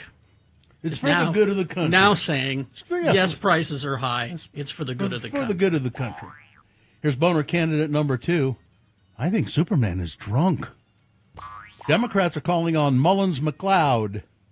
What a good name. Mullins McLeod. I'm Mullins McLeod. To drop out of the race for it's South Carolina again. To drop out of the race for South Carolina governor after an arrest video from May surfaced of McLeod in which he goes on an expletive-filled rant and calls himself Superman. Oh, boy. The 53-year-old South Carolina lawyer was arrested May 14 in Charleston, according to police report obtained by Huffington Post, after he was found walking around wearing only his underwear and shoes, yelling at the top of his lungs and moving his arms frantically. The officers handcuffed McLeod, and while they were trying to get McLeod's name, he kept referring to himself as, I'm Superman. Well, you can't handcuff Superman. Well, okay, I'm God. He's also referred to himself as God. This sounds more than drunk. This sounds like other stuff. But let me just say this. If he was a Republican, he'd get a seat on the cabinet. In his arrest video published by WPDE, when asked his name, McLeod responded, It doesn't matter. It doesn't matter, my friend. Trust me. I'm one of the most important humans to ever walk this soil. When I'm governor, according to the police report. Now look at his picture there, x96.com/live. He doesn't look crazy. I mean, he just looks like a normal guy, but according to the police report, we're on their way to jail. McLeod continued to yell incoherently about vague historic events. The officer noted in the police report that McLeod's symptoms were typical of an individual under the influence of a stimulant narcotic. You really? Boner candidate number 2. I think Superman is drunk.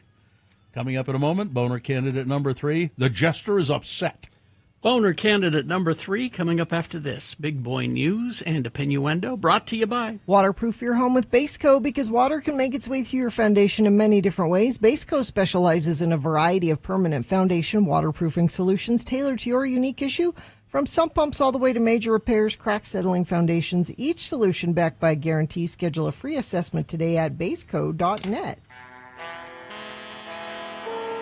Well, if at one time it was thought that mosquitoes couldn't survive really in desert climates, Las Vegas is a case study in how wrong that is. Wow. Mosquitoes typically prefer more tropical, humid conditions. Mm-hmm. But these, it says here, biting machines have exploded in number throughout the Las Vegas Valley in recent years because of a host of changes. A mix of urban development, climate change, insecticide resistance, and genetic adaptations are creating more hospitable environment for the insects in southern Nevada. Las Vegas is hardly alone in its battle against these pesky insects. Warmer temperatures and shifting weather patterns are expanding the geographical range in which mosquitoes live and breed. In many ways, what's happening here is playing out across the desert Southwest and beyond. The mosquitoes have brought with them not only the nuisance of bug bites, but also the major threat of mosquito-borne diseases such as dengue fever, West Nile virus, and what's the other one? Malaria? No, that's the one that makes you sleepy. Lyme disease. Oh, that's no, ticks. that's ticks. Oh, sorry. No, that's ticks. Get your bugs right. Mosquitoes are the dengue fever. It's ticks that bring the COVID. That's right. What? Ticks bring COVID, don't they? No. All Stop. right. That's making me itch. Speaking of COVID, summer cold? No, maybe not. COVID-19 is apparently everywhere right now, Yep. and things are expected to get worse before they get better. Some experts predict virus rates will continue to rise while we ride out the summer infection surge. Jay Wieland, an infectious disease modeler, would you like me to model this infectious disease for you? He shared on social media that he predicts the summer COVID-19 wave will hit a peak in early September. So now's the time to follow COVID prevention strategies, wearing a mask in crowded spaces, and washing your hands well. Jean Dowd, a professor of demography and population health at the University of Oxford in England, referenced Wieland's prediction model in her Substack newsletter, Data for Help, along with recent data from the Centers for Disease Control and Prevention that shows COVID infections rising in all but 5 states, which doesn't say which ones. Anyway, it's peaking. It's the summer peak, apparently. You see, House Speaker Mike Schultz has called for a review of the criminal justice law that has ensnared Senate President J. Stewart Adams in controversy of accusations that he improperly influenced the legislation to help a relative facing criminal charges. On Friday, Speaker Schultz, Republican from Hooper, issued a statement announcing a working group to review the law. During the 2024 legislative session, Senate Bill 213 was vetted through the full legislative process. The bill received input and support from criminal justice stakeholders, including victims and the majority of lawmakers in multiple public hearings, and its merits were discussed in the Senate and House committees as well as on both floors. The proposed policy change was transparent to legislators, stakeholders, and the public, he said. With the recent heightened attention on Senate Bill 213, I believe it's important to reconvene stakeholders for further discussion to ensure that we arrived at the right policy. I have spoken with President Adams, and he agrees. This is all just a big show. It is. It's just a big show. We will convene a working group to conduct a comprehensive review of state policy in this area to ensure our laws protect public safety, uphold accountability, and serve the best interests of all Utahns. The spokesperson for Adams has confirmed that he's agreed to the working group. This is that law that, as reported by the Salt Lake Tribune, he initiated a change to the law that ultimately helped an 18-year-old relative who was charged with child rape over a sexual relationship with a 13-year-old. It helped this relative receive a more lenient sentence. Now they will say, well, it was not retroactive, so it just means going forward. But of course it influenced the court. Yeah. Of course. When they were sentencing. All this is Adams needs to step down. Well, that's not going to happen. No. And I would say, what if his relative was the 13-year-old instead of the 18-year-old? How would he feel about that? I'm sure he'd be going back to bat for the 18-year-old. I'm sure they would, yeah. It's been almost a month since Fox 13 News talked to Jessie Cortez, whose home has been vandalized multiple times in Roy. She said the graffiti at her home has stopped and has gotten better. Nothing on our end. We're seeing people on social media suffering from it, Cortez said. We were able to cover our fence with the white, but it's still damaged. You can still see through it. Residents are frustrated over repeated graffiti in Roy. Well, according to the Roy Police Department, graffiti in public parks has gotten worse. Just over the last couple of days, we've had 3 or 4 cases where things have been tagged with graffiti. 2 different parks, I believe, said Sergeant Josh Taylor. So what's their solution? They're going to have a curfew for minors. That's the solution? I don't think that's going to stop any graffiti. I don't know. That's not a solution. A dead fish are washing up along the banks of the Jordan River in great numbers, and the Utah Department of Environmental Quality is investigating the cause behind it. If you've run, biked, or golfed along the Jordan lately, you might have smelled it before you saw it. Well, look at that. It just takes me back to when I would go camping and people would clean fish, said Mark Thomas, who lives near the river in Lehigh. Thomas noticed the odor Thursday night, and then this morning I came and saw all those dead fish floating. He says, it's just the small section I walked with my dog, Thomas. Oh, no, Thomas is the guy. His dog is Alvin. Alvin? I was walking Alvin. We spotted hundreds of dead fish. Nobody at this point seems to know what's causing this. I want to know more about Alvin. Well, why don't you call the guy then? He's just fine. 2 police officers were shot and killed, and a deputy and a canine were injured responding to a domestic disturbance in Tremonton late last night. An officer from Tremonton Garland Police responded to several hang-up calls from a residence near 700 North, 200 East, about 9 p.m., according to a news release from Brigham City Police. The officer spoke to a resident about an apparent domestic dispute when a man with a gun emerged from the home and fatally shot the officer. A second officer who arrived to assist was also fatally shot. A deputy from the Box Elder County Sheriff's Office also responded. The suspect fired several shots into the deputy's vehicle, hitting the deputy and a canine. The deputy was taken to the hospital where they are in fair condition. The canine is also recovering. Additional officers arrested the suspected shooter and booked him into the Box Elder County Jail for investigation of aggravated murder. Names of the deceased officers have not yet been released. Dozens of cats were found living in deplorable conditions on a home at the end of a cul-de-sac in Riverton on Friday. Animal control was tipped off that dozens of cats were living in deplorable conditions.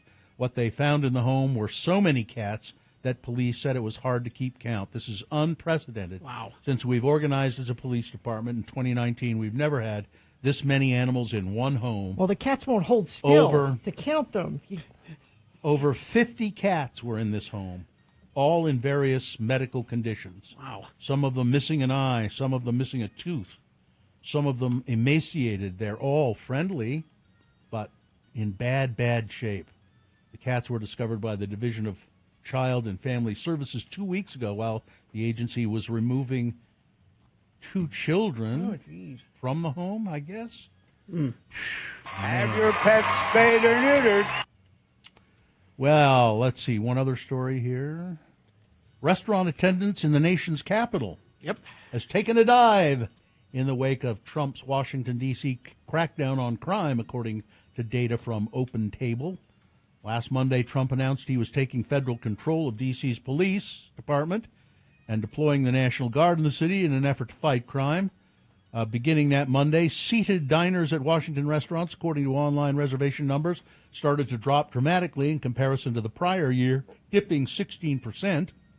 On Wednesday, the amount of seated diners at restaurants with reservations fell 31%, slightly recovering to down by 20% on Saturday. But part of the problem here is, by the way, Trump had said he was going to install somebody from the National Guard, I believe it was, as the police chief in Washington, D.C.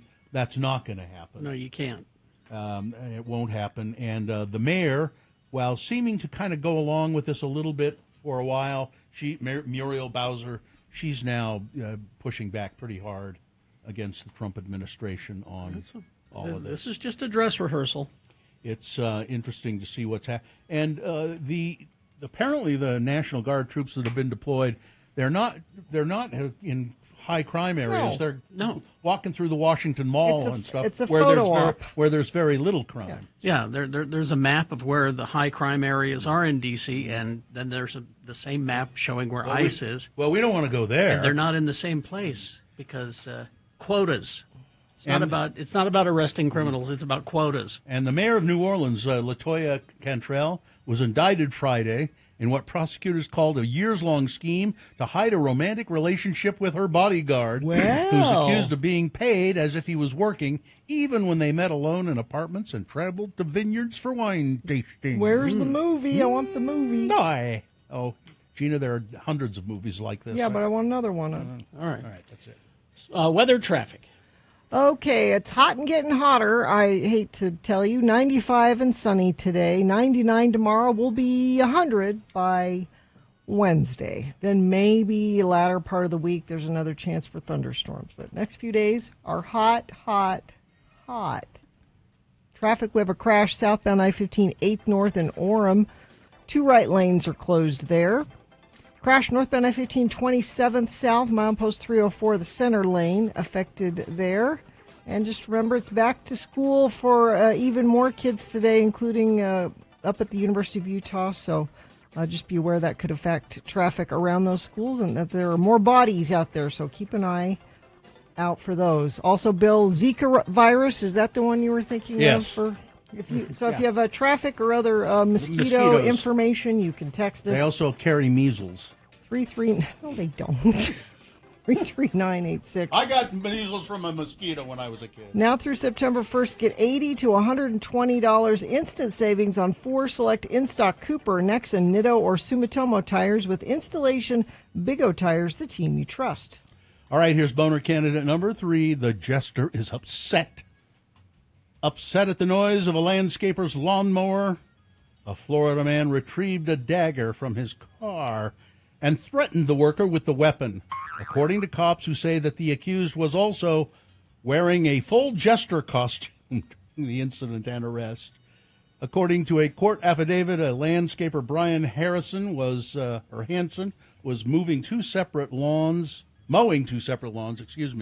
on a St. Petersburg street yesterday afternoon when he was confronted by Anthony Marzola, who lives in a nearby home. Marzola, investigators say, became upset with the sound of the mower and retrieved a 12-inch dagger from a vehicle and began walking toward the victim, yelling and pointing the dagger at Hansen, yelling that he cannot be mowing. Marzola advanced until the victim positioned his stand-on mower between him and the defendant. The cops noted that the defendant, Mr. Marzola, was wearing a full jester costume during the incident and arrest. There he is. Yep. With the report doesn't indicate why Marzola was at home wearing a jester outfit in the middle of the day, but it seems likely that the getup was related to his operation of the psychedelic Jester Smoke Shop, which recently moved from Seminole to St. Petersburg. Mr. Marzola has a smoke shop called the Jester. So it's his personality. Yes, he likes to wear his Jester costume. Boner candidate number 3, the Jester is upset. All right, let's review the first two and vote. Boner candidate number 1 was, it's for the good of the country. That's what South Carolina Representative Ralph Norman says about the high prices. Prices going up because of Trump's tariffs? Oh, they're going up. That's for the good of the country. Ultimately, that's for the good of the country. Boner candidate number 2, I think Superman is drunk. This is a guy running for governor in South Carolina. His name is Mullins McLeod. He was arrested wearing his underpants and shoes, yelling at the top of his lungs that he was Superman and God. And Boner candidate number 3, the Jester is upset. All right, there you go. You've got to decide of these 3 candidates, which one is the worst? Which one deserves to be Boner of the Day for today, August 18, 2025? Decide on your candidate. Remember the candidate number, 1, 2, or 3, and then put that single digit in the message of a text. Text that to 33986. Or you can call Katie in the producer's booth. She'll be happy to take your live voice vote at 877-602-9696. Not an answering machine. You'll talk to Katie. Or you can go online, x96.com. Look for the box that says Boners, August 18, 2025. Click and vote. If you don't see that box, refresh your browser. It'll appear. Click and vote. All right, you got 3.5 minutes to get your votes in, so let's go. Forget at 8 o'clock, Bill Frost will be here telling us what's on TV. Stand by for all of that. Beat Gina coming up as well. All right, 3 minutes. Let's go. Vote. We got a few minutes here. I have a list here of 10 ingredients you don't use anymore. All right. It's Radio from Hell with another list, because people love a good list. X96. Gina guessed a can of mushroom soup. That was a good guess. Not on the list? Not on the list, no. Okay. Used to be every recipe had mushroom soup in it. First one is Crisco. Nobody uses Crisco anymore. In 1933, Procter & Gamble published a book titled Crisco Recipes for the Jewish Housewife. Oh, wow. In an effort to, as the title suggests, get Crisco into Jewish households and using it instead of chicken fat. Now it turns out that it has trans fats and I'm not even sure they make it anymore. It's sure they can. Oh, sure they can. do. But people don't use it like they used to. Well, we've all rediscovered lard again. Yeah, I understand that. Yes. Gelatin. Jell-O salads, aspics, other forms of gelatin, really not around much anymore. You don't see people using them. Now, this one I know, Carrie, you'll dispute because you like it, and I used to like it, and I never buy it anymore. Miracle Whip. We're a Miracle Whip house. Yeah, no, I never. You're not a mayonnaise house? We do both, really. Oh, okay. I used to have both. Now I just mayonnaise. I don't. Miracle Whip is it was supposed to be a salad dressing, which always seemed weird to me. There are times when Miracle Whip is margarine. Nope. Nobody uses margarine anymore. Haven't used margarine in years. Can you still get it? Sure. Oh, yeah. Gooseberries. I don't recall gooseberries ever being popular particularly. We used to have a gooseberry bush. Yeah. What about snozberries? No, they taste like snozberries. They taste like gooseberries. Thousand Island dressing. Oh, that is still a thing. Gotta use that on your burgers. That is the Thousand Island is still a much thing. maligned sauce. It used to be very, very popular on salads. They still offer it at the steak pit at Snowbird. Really? Oh, yes. Okay. Of course they do. That's more of for me, it's like a dipping sauce or a hamburger sauce. Yeah.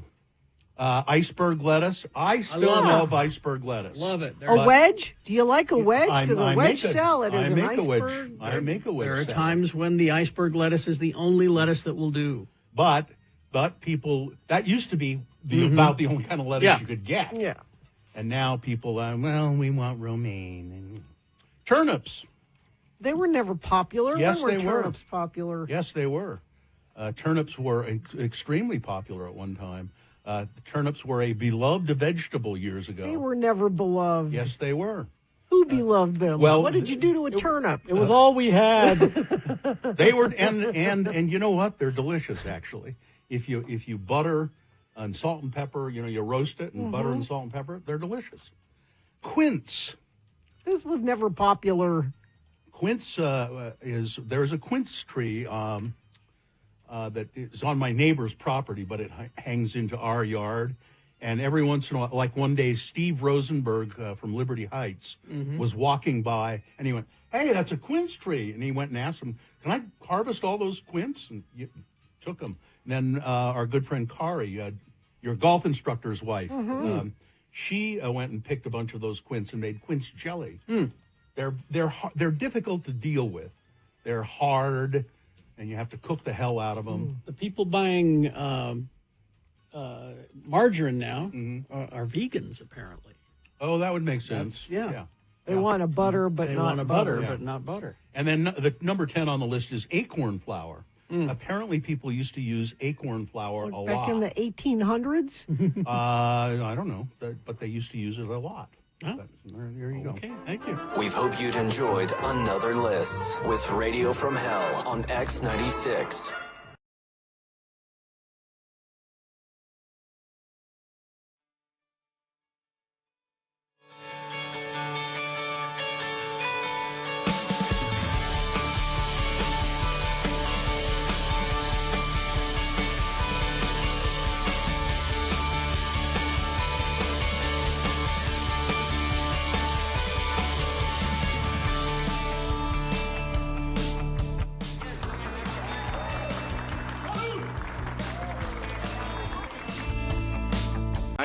All right, 7:49. Time to award Boner of the Day. And the boner of the day is brought to you in part by bucatini pasta with brown butter and pecans. And is your water tank older than 6 years? Notice any rust on the tank? These are 2 quick signs to call our friends at Larson HVAC and Plumbing to get $200 off of standard water heater. Visit larsonhvac.com/X96. Oh, and cabbage. You wouldn't expect cabbage to sort of mix in with pasta, No. would you?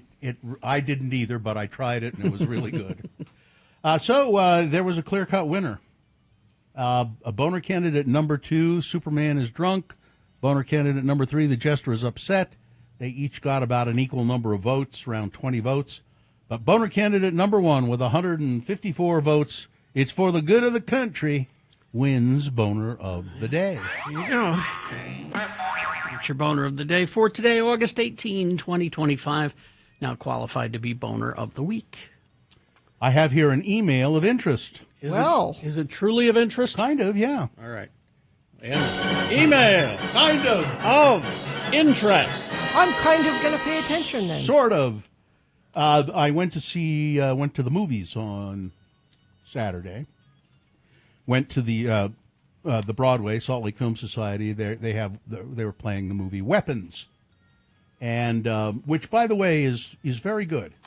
It's a horror movie, but it's also It's got Julia Garner and Josh Brolin. and they're both great. Benedict Wong is in it, who was on our list today. He was really good. Everybody in it is good. And then what's her name? Mary Dad Harris. Yeah. Amy Madigan. Amy Madigan. who you'll sit there now. You'll probably remember this now, but you'll sit there when she first comes on the screen, and then the whole time she's all of her scenes. You'll keep going. What? I know who that is. Who is that? Who is that? It's Amy Madigan in a really bizarre performance. Very, very creepy and very bizarre. And I recommend the movie. It's entertaining. It keeps you on your toes. There's a lot going on, and it's scary. But as we walked into the Broadway, the ticket takers there, well, there aren't ticket takers really. There's somebody sitting, and they have like little machines. But I always go up there, and if there's nobody ahead of me, I just always go up to the man or the woman that's sitting there and say, will you help me buy my tickets, please? Well, because they have like a computer there and he'll sit there and just say, okay, how many tickets do you need? And he'll do all the work on. Will you make this go? Yeah, that's kind of what I do. I could do it myself, but it's easier when I just go, hey, can you make this go? I'm always confused when they want you to pay for the snacks on that. Yeah. I'd rather go over to the snack I think counter most people would, too. and decide what I yeah. want, and then I'll pay for That's the what I snacks. do. Yeah, and as a matter of fact, You when can do that, that there, too, yeah. when that happened, and so we got the tickets all arranged. He said, "Now popcorn," and I went, and my son was there, and he said, "No, we're going up to the counter. We want to get Which it." is fine. You can do it that way, too. Mm-hmm. Yeah. That's fine. So anyway, buy the tickets, and then we're standing by the concession stand, waiting for my kid to buy popcorn and stuff. And the guy who sold me the tickets came walking up. He said, "Hi, Bill. I don't mean to bother you. I know you're, but I just wanted to tell you something." And I said, "Okay." And he told me this story, and I said, "Send that to me in an email, so I don't forget." In an email Yeah. of interest. which is here. It says, "Hey, Bill, this is Todd, the ticket taker guy at SLFS. We met today before your Catfest movie. I hope you enjoyed the antics." I wondered what he meant by that. Yeah. And then I looked up that Salt Lake Film Society does have some Catfest video 2025. It's a compilation of a bunch of Cat videos that have gone viral, like memes and which I didn't. Oh, okay. I didn't go cats, to that. Cats playing with cucumbers or being scared of cucumber, like stuff like that. I think he knew. I mean, he must. He was being silly. I think he was just kidding. Yeah. Me, yeah. Because we did have an exchange. I said I'm going to see Weapons, and he went, "Oh, I really want to. I'm going to see it probably tomorrow." But he said, "Here's my memory of the morning of September 11th, 2001. It was a normal morning. I was getting ready for my teaching job, eating breakfast, packing my lunch, going off to school to teach, all the while listening to your show like I did every morning. Occasionally, I'd call in and make a comment or ask a question and listen to Punk's movie reviews. It was my morning routine to prepare me for the challenge of teaching 8th graders algebra. When I was on the work treadmill, routine meant everything to me. Well, that particular morning, I remember Carrie talking about an airplane crashing in New York City. And as I listened, I thought, well, it's a small plane of some sort. That happens in towns across America. From time to time, small planes crash into buildings. And I remember you saying something like, that isn't a small plane. Time stopped for a moment. Thinking about what might be happening, I turned on the TV to watch the second plane fly into the second tower live. I knew my teaching gig was over, and I would be at my Air National Guard base for the foreseeable future. Wow, there you go. I was right. The call came in about 20 minutes. Wow. I was a military policeman back then, and I knew that my services would be needed. It was 2 years before I would step back into a classroom again. My life changed all at once that day, and I remember you and your show plain as day. I can still feel time stopping, as I'm sure you experienced the same anomaly. Thanks for allowing me to share that with you today. You and Carrie are part of my history, a story I've told numerous times. Be well, and best wishes with that foot of yours. Oh, yeah. He's a bicycle rider, and he said, I used to see you riding your bike a lot around the Capitol and places. And I said, yeah, I don't ride much anymore because of my foot. I hope to see you cruising around the Capitol again soon. And it's signed Todd Rushton. And I'm sure he meant you too, Gina. He just said you and Carrie, but yeah, I was there. Gina was there as well, and he was very nice and did his part He did his part when that Yeah. happened. And isn't that fascinating? Well, that they called him up that quickly. The minute he saw that, he Yeah. said, "I'm probably not going to back to class to teach." 20 minutes, and I assume he. By the was- way, he's in the Guard, right? he was. I don't know if he still is. No. My point being, that's what the Guard is for. Yeah, For this exactly. kind of thing. Yeah. Not Being called, people that sign up to be part of the National Guard are signing up to help with that kind of thing, or with Emergencies. natural disasters. not or- arresting ice cream vendors. No. You know. But anyway, it was nice to meet you, Todd, and thanks for helping me buy my ticket. Well, I had to buy 5 tickets. It was a big deal. That's hard. Email of interest. Yeah, I went to Freaky Friday. I'm sorry. I was along for the ride on an event that was already happening. It's too bad. You know that there's a 2-letter word that you never know how to use. No. No, I mean no, because these are people that I wanted to spend some time with, and this was the way to spend You some don't time. spend time with the movies Yeah, on. you sit in the dark and. Well, we chat. I told my husband this after. What did you enjoy about the movie? The car ride there and back, because we chatted. So it was worth that. I watched The Monkey. You watched a monkey? The Monkey. The Monkey. That's Stephen King. Oh, that. Oh, yeah. That's an old movie. Oh, the little. No, it's that- this year. that monkey. Yeah. Isn't that an old movie? No, this year. Hilarious. It was supposed to be kind of funny, wasn't it? It was. Yeah. It actually was. Anyway. All right. KXRK Provo traffic, Gina, please. Yes, a crash. Let's see. Eastbound SR201, 50th West, off to the right shoulder. Crash southbound I-15, 8th North in Orem. 2 right lanes are closed. And a crash northbound I-15, 27th South Center lane affected there. Also be aware, lots more kids back to school today. Little kids as well as the big kids up at the University of Utah. That means, Bill, you're not going to be able to park in front of your house. It's already happened. Sorry. Whatever you're seeing, you can share it with us via text at 33986. Cascade Collision Repair, Utah's leader for certified repairs. Get a free estimate online at cascadecollision.com or in person, including their newest location in West Valley City. All right. Bill Frost telling us what's on TV this week. After these, stand by for that. Stockton 12 Honda. Stockton 12 Honda in the Southtown Auto Mall in Sandy. Your neighborhood Honda dealer for many years now. 25, as a matter of fact. That's many, isn't it? Quarter of a century. Stockton 12 Honda. Shane Parrish out there runs a really good dealership. You can have no finer car buying experience. They make it easy at Stockton 12 Honda. There's not a lot of pressure, and you don't get that kind of weird sales guy vibe from the people that work there. They're just pleasant and helpful and want you to get the best thing you can. Stockton 12 Honda. Check out the new 2026 Honda Passport. CR-V is also a really great car, and it's in a hybrid model now. Stockton 12 Honda also has an excellent service department, and you don't have to have bought a car from Stockton 12 Honda to use their service department. You can make an appointment online. Just go to Stockton, the number 12Honda.com. So we're in the back porch and look over, and Bri says, I just saw a critter. Was not specific because he knows how she feels. And that was that. So Sunday morning, we wake up. Morning's going fine. Everything's good, making coffee, the whole thing. And then I hear Sue screaming. Oh, jeez. Uh-oh. And I come into the kitchen, and she's looking out the back window. And I run to the window to see my 2 dogs in a tug-of-war. Really? With a rat. Was it still alive? The rat was wounded. Oh.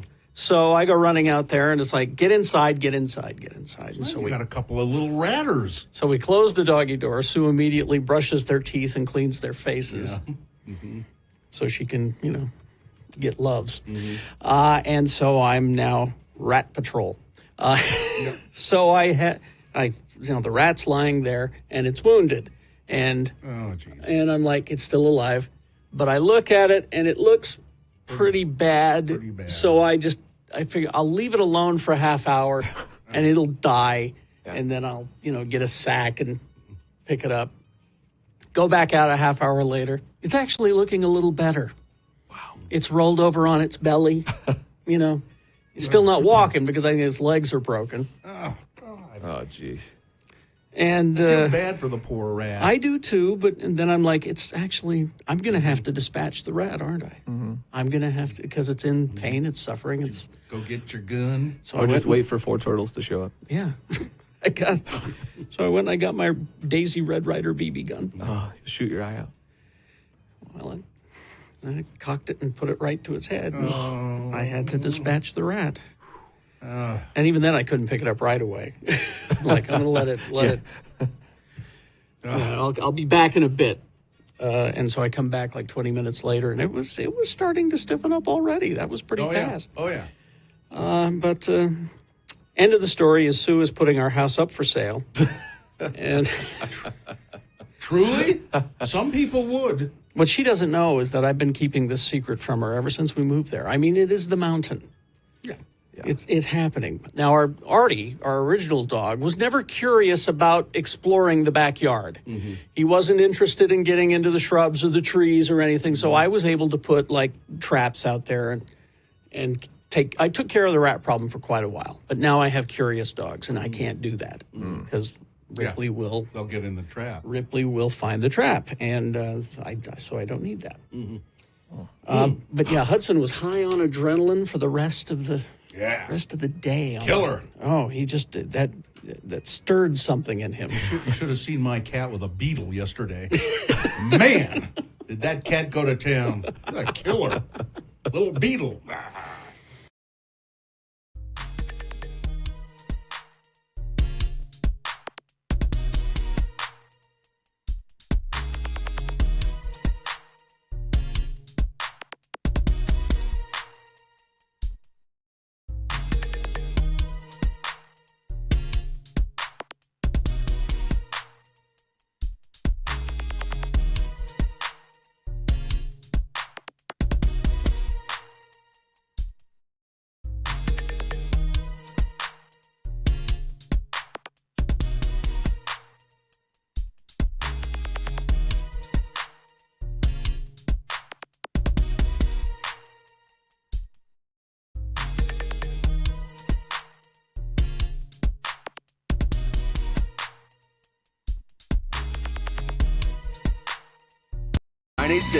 Like Woody in Syracuse did.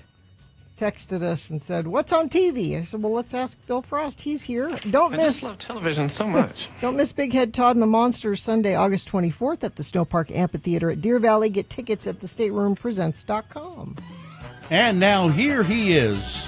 It's Bill Frost. He is a writer. Bill writing can be found at cityweekly.net. He is also a podcaster. He does a podcast about television called TV Tan, and he's a musician in a band called Magna Vega. And you can find all of the stuff that you want about Bill Frost where? At billfrost.tv. And you're here to tell us what's on TV this week. Yeah, I actually got more new stuff than I expected. Okay. For this week. Okay. Tomorrow on Netflix, Devo, the documentary. Yes. Premiered. I know where Carrie will be. Very excited. Premiered at Sundance, and a lot of archival footage and interviews with Mark Mothersbaugh, Gerald Casale, and this is from the director who did American Movie way back when. If you remember that. No. It was Sorry. It was pretty funny, but yeah. And also on available to rent or buy tomorrow, Mission Impossible: The Final Reckoning. Really? Yeah. Okay. That sounds like something Seth Rogen would greenlight at the studio. The names sound like parodies anymore. The whole Mission Impossible franchise. Final Reckoning. I didn't care for it. Did you go to the theater? Yeah, I did. Oh, well. On Wednesday, this is a show that's been on for a couple of years, but I'm just now noticing it. It's called Fisk. It's an Australian series. Fisk. Making Fisk, Fisk, making it's debuting its third season for America now. It's already been on in Australia. It's a kind of a workplace comedy about a high-placed attorney who has to relocate back to her small hometown and work at a dumpy legal firm. Will I need subtitles? No. Okay. You can see the trailer at x96.com. It's very funny.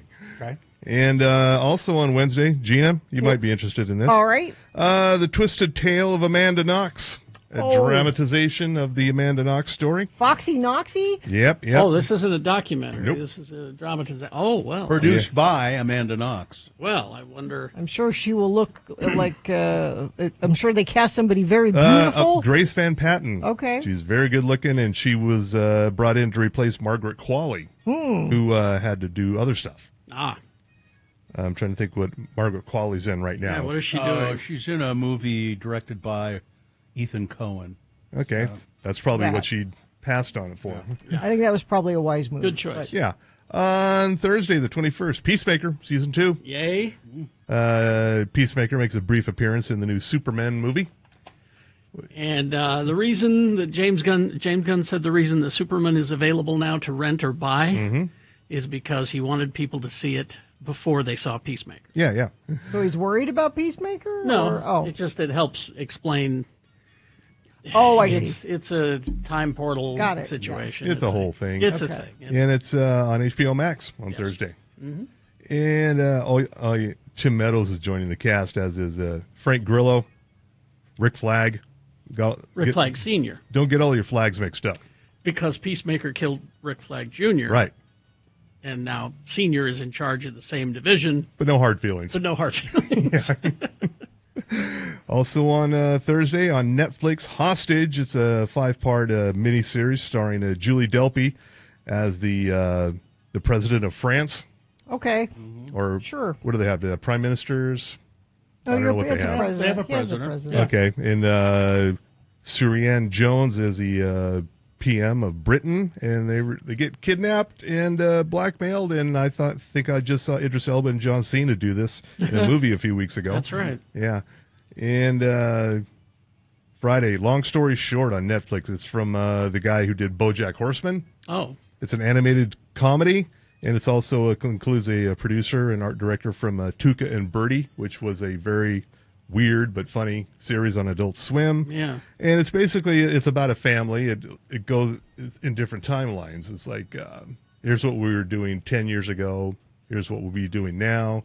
And it's about a family. The voices include Abby Jacobson, Lisa Edelstein, Paul Reiser, Ben Feldman, Max Greenfield, and others.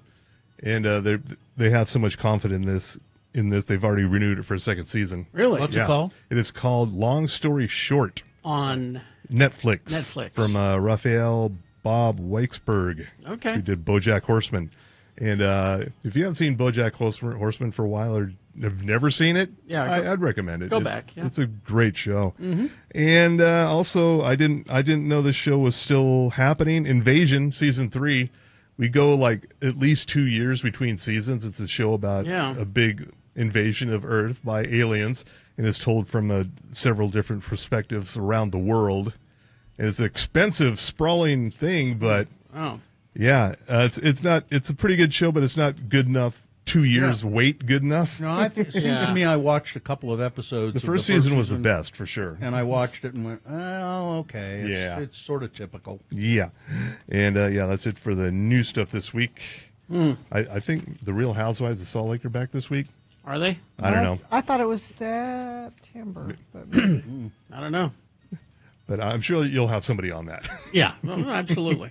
And the Alien Earth is great. Yeah. Oh, man. Yeah. And I love it so much. And I finally started watching The Studio.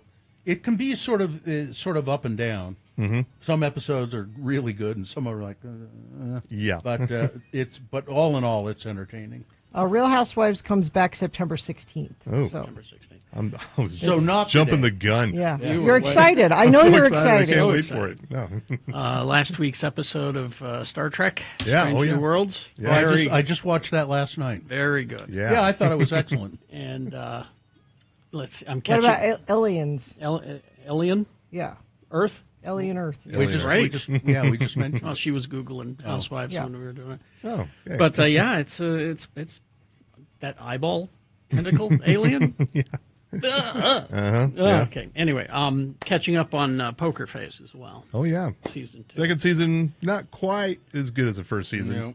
Nope. Because she's in one place the whole time. And I've noticed that she's really leaning into that, the character's quirkiness, almost to the point where it's like obvious that she's leaning into. She's obvious she's doing Columbo. Yes.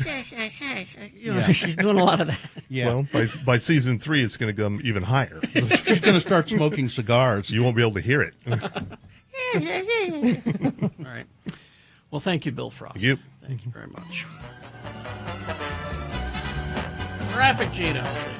Crash eastbound SR 138. This is at the 112 junction in Tooele, off to the right shoulder there. Crash northbound I-1546 south in Salt Lake, right shoulder affected. Crash southbound SR 130. That's Main Street and Center Street. Oh, that's in Iron County. You probably don't need that one. Maybe you do. Maybe you're listening on the app in Iron County. Could be. And you said you never do traffic in Iron County, and I'm sorry. I haven't done that. Crash southbound I-15 8th north in Orem. 2 right lanes affected there. And whatever you're seeing, or you can add this. American Movie was a documentary grand jury prize winner at Sundance and was absolutely hilarious. Highly recommend seeing it. So you can send traffic or movie or TV recommendations to 33986. Haster Games for board games, Magic the Gathering, Pokemon, miniatures, dice, paints, and more. Haster Games, 6831 South State or HasterGames.com. All right. Thank you very much. Beat Gina coming up after these messages and a song. Easy to play, easy to win the prize. All you have to do is play Beat Gina to win the prize. What is the prize?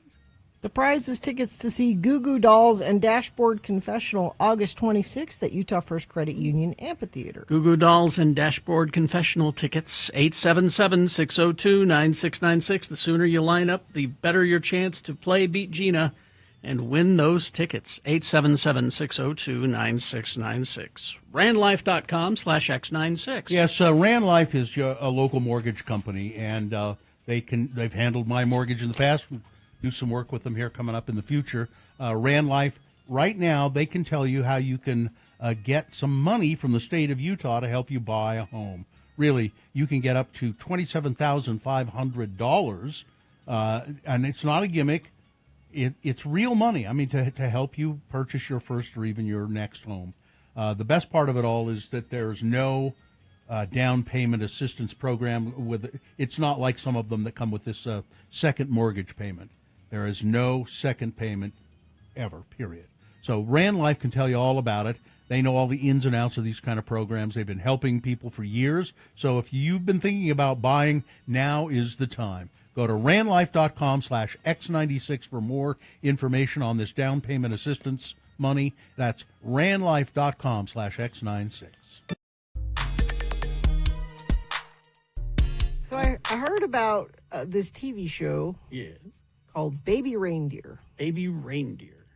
I was reading a lot about it before it came out. Okay. It's on Netflix, and I was intrigued by it because it was based on a true story that this comedian wrote a one-man play about and performed it, and people liked it so much they're like, we should make this into a little mini-series. Mm-hmm. And it's about, there may be a spoiler in here. Yeah, I don't.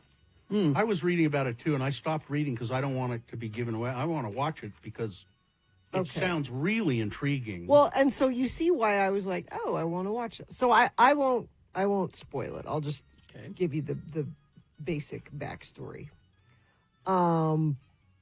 He's a bartender, and a woman comes into the bar, and he's nice to her. Mm-hmm. She doesn't have any money, and he's like, oh, this drink's on me. And that was all it took for her to turn into a stalker. Mm. Oh, she's stalking him. She's stalking him. Yeah.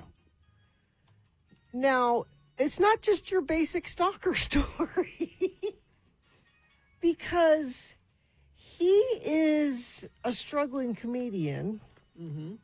who wants attention. Yeah. He has these comedy shows that he goes and does, and nobody laughs. And well, guess what she'll do? Laugh? She'll come to the shows and laugh and think. So he's getting. So even though she's creepy, he's getting positive attention from like. Now you said something earlier. You said something about this show put you off, and you didn't think you would watch the rest of it. Well, now You can't say. Well, it's because he doesn't handle it in the way like you're watching it going, why are you encouraging this? Mm-hmm. Why don't you just tell her to knock it off? Mm. I mean, I guess there's not a story there. The yeah. story is that it gets complicated. Like, she's crazy, but he's kind of crazy too. He's kind of like, well, like you keep saying, why don't you go to the police? Why are you putting up with this? Well, So it's this kind of dysfunctional. yeah. This is I had not heard of it, but apparently this is like the most watched thing on Netflix Yeah. right now. It's huge right now. And I've yeah. talked to a couple people who were like me, who watched a couple episodes and went, I'm out. I can't. I'm out. I can't do this. So here are just some of the headlines about it. Okay. Real life baby reindeer woman complains, I'm the victim, he's stalking me. Stephen King says, this is the most incredible thing I have ever seen. So apparently, a few days ago, the guy who wrote it came out and said, please don't try to find these people. I've changed the names and some details. Please don't go poke it. Well, with the internet anymore, it doesn't Yeah. take much to Exactly. poke around and find His these name people. is Richard Gadd. And now apparently the stalker, because he came out a couple days ago and said, I don't have any contact with that woman anymore. Don't try to find out who she is. Leave her alone. Well, of course, some people have found her and now Yeah. they're interviewing her, and she's still crazy. And she's still crazy. Okay.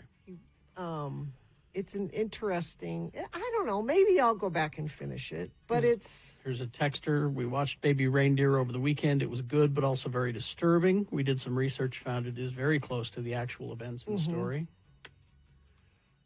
Huh. I don't know. I watched two of them and I went, He said it's kind of like, he says it is based on events in my life, but I've changed the names of people, the genders of people, all of that kind of thing. I don't know. Maybe it's a good thing that it's not what I was expecting it to be. Maybe that's what makes it interesting. What made you go watch it in the first place? Because I just thought it was, it's a true story about a stalker. Maybe that, I don't know. It's like a true crime thing, like I like. But the stalker should have been the one that made me uncomfortable. He, the victim, was the one that was making me uncomfortable. Like, why are you behaving in this way? This is, like, if this were happening to me, I wouldn't behave in this way. Why are you behaving in this way? The reason as to why he didn't go to the police earlier is very disturbing. It gets very hard to watch. Well, maybe So I maybe won't I watch need it. maybe I need to finish it, And maybe I won't watch it. It's like, it's weird, the way things affect people. I loved that show, Fallout. My wife watched the first episode with me and said, I can't watch this. Oh, really? Yeah, it's too violent. I said, well, it's kind of cartoony violence. I don't know. It's just too. And the first episode, really, there's a lot of violence. It's the in most it. violent Yeah. episode of the But, series. she just said, I can't do it. And I'm out. So it's just the way people get I mean, I think affected. I can handle most things, but and it's not that anything happened in the first couple episodes they couldn't handle. It just, I don't know. Well, it's like It put me off. that. It's like that. Those movies, the Human Centipede movies. Well, that's a Now it's but I know people who say they are a very they're not parodies isn't the right word. It's social commentary. It's over the top. It's there's a lot of that in it. I think I don't care. I know enough about it to know that I don't care what point it's trying to make. I don't want to go there. You know, it's they're not they're I think there are 3 of them, and they say they're not just trying to be salacious; they're trying to make a point. Well, I don't like the way they're trying to make the point, so I'm not going to watch it. I will go finish it because now I feel like I brought it up, and we It's should your obligation. and we shouldn't judge things that we haven't seen. Well, so maybe I should. I'm just disappointed that you didn't watch the Bon Jovi thing this week. That I watch this instead. Okay, You watched that instead. I know what I'm going to get with the Bon Jovi. You didn't. I wanted a report on the Bon Jovi. Yeah. I think you'd really like Sugar. With Colin Farrell has, I used to not think much of him one way or the other, and I've just decided he's one of the best actors on film around. He's incredibly good, and he's really good in this. Go back and watch him in the Daredevil movie with Ben Affleck, because he's the best part, playing this over-the-top, crazy villain. You know, he's in another horror movie that's like, you know, Pumpkinhead or one of those, and he's really good in it. It's a stupid movie, but all right. I want to report on the Bon Jovi. Okay.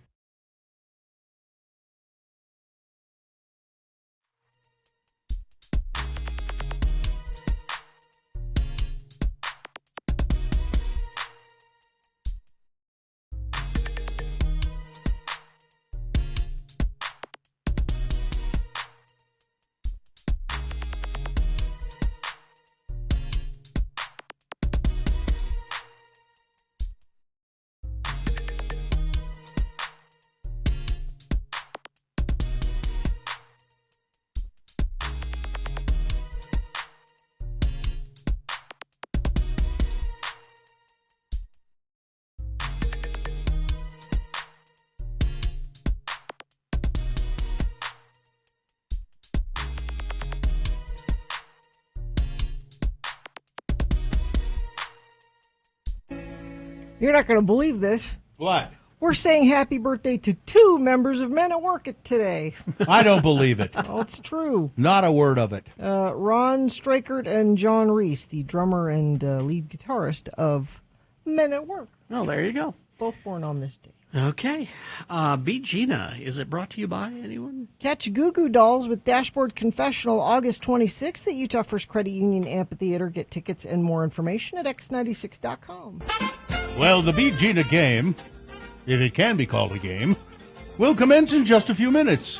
But first, this word about a special gift that all the kids you know will be clamoring for. What's that? From the Young Sport Company, it's a carton of children's chocolate cigarettes. The cigarette packs in the carton look just like Dad's. Fine milk chocolate cigarettes, each one paper wrapped. 10 to a pack, 8 packs of assorted brands to a carton. Very realistic looking packs of Camels, Old Gold, Pall Mall, Lucky Strike, and Chesterfield. It's only $1.50 per carton, plus 15 cents tax. No CODs, please. Send to Young Sport, Box 53, Chester Springs, Pennsylvania. Get your kids started on Young Sport chocolate cigarettes today. Now I've had the chalk ones, but I didn't know they were ever chocolate. These cigarettes are a novelty item only. They are not meant to be lit, and they are guaranteed to contain 0 cancer-causing substances. Oh, well. And now, he's a man who kicked the chocolate cigarette habit years ago. Well, your host, Kerry Jackson. I would have ordered, Johnny, but no CODs. No CODs. Sorry about that. I'm a cash-on-delivery kind of guy. That used to be a thing, kids. You could order something and hand them like $10 when they got the letter carrier would take your money. Yeah. Somebody decided this is not a good idea. Yeah, it really wasn't. Well, the randomizer has picked a contestant, Gina. You'll be playing against Alicia today. Hello. Alicia, are you there? Hey. Yes, thanks so much for letting me listen. Oh, okay. We're going to toss a coin to see who goes first. It will give you the advantage, heads or tails. Tails. All right, let's see. It is heads. Terribly sorry. You're going to have to work for these Goo Goo Dolls tickets. That means the first question is for Gina to answer exclusively. Multiple choice, pop culture trivia. If she gets it correct, she gets the point. If not, Alicia, I hope you're paying attention. I'll let you answer the same question. And if you do correctly, steal Gina's point away. We'll go back and forth till one of you gets 3 points. Now we got some leftover questions from past week that we did not get to. So here we go. First, Gina, Freddy versus Jason trivia. Okay. Freddy and or Jason trivia. Who was originally going to direct Freddy versus Jason? Okay. Is it 1, Alan Smithy? Mm-hmm. Is it 2, Signor Steven Spielbergio? Is it 3, James Gunn, or 4, James Wan? James. It was James is who it was. James Wan. James Wan. Whoo! That's a point for Gina. That was a painful Boy, one. That was a painful one. Skin of your teeth. All right, Alicia, here you go. In what film does Jason finally don his iconic hockey mask? He didn't in the first one. In what film does he put on his hockey mask? Is it 1, Friday the 13th, Dead Men Don't Laugh? Is it 2, Friday the 13th, Part 3? Is it 3, Friday the 13th, The New Blood? Or 4, Friday the 13th, The Unlucky Lottery? Ooh, I'm going to go with 2, Jason, part 3. Correct. All right. 1-1. Back to Gina. Gina? In Freddy versus Jason, what did Kia call Freddy's blades that are on his glove? Okay. Is it 1, Lee press-on nails? 2, Popeil's Vegematic slices, dices, makes julienne fries? 3, cheese spreaders? Or 4, butter knives? Butter knives. Correct. Just like insulting, like those Yeah, aren't dangerous. exactly. They're Insulting. butter knives. 2-1. Now, Alicia. Alicia, Johnny Carson trivia. Sorry, Sorry. Alicia. Sorry. Fair enough. All right. Johnny taught himself how to speak what language? Is it 1, love? Is it 2, Klingon? Is it 3, Swahili? Or 4, French? Ooh. I'll go with French. Well, No. you'd think that. Why would he teach himself how to speak Swahili? Swahili. Is that your Yeah, answer? That but is- why? I don't know. Okay. I'm only as good as what Doesn't the know. internet gives All me. right. I would have thought it was the language for love. Well, that came natural. All right. Oh, wait a minute. Did Did I just win? you just won the game? Oh. Was Yeah. that a win? That was for the Oh, win. my Yeah, it was goodness. 2-1. Wow. Well, that was No, I feel bad about anticlimactic, that. I feel wasn't it? bad. That was well earned. Well earned. Oh, see, look at how, Look at it. What a how good- gracious. You're so gracious, even though I beat you, I'm going to give you these Goo Goo Dolls tickets anyway. How about that? Oh, well, thank you. That's so well It's gracious. it's so expected, isn't it? It is, yes. Hang on the line. We'll Very unexpected. we'll tell you how to get those tickets. All right. Listen, I've got to go home and see Mrs. Zola, but for all you kids out there who have your chocolate cigarettes, smoke them if you got them. All right. Big Boy News now, brought to you by. Explore science that shines with Clark After Dark at Clark Planetarium August 19th. August Aglow lights up with mocktails, music, glowing science experiments, and hands-on challenges. Grab your crew and come to Clark After Dark. 18 and older only. Tickets available through Eventbrite. Well, the movie Weapons beat Nobody 2, the Bob Odenkirk movie, as did Freakier Friday, also beat it.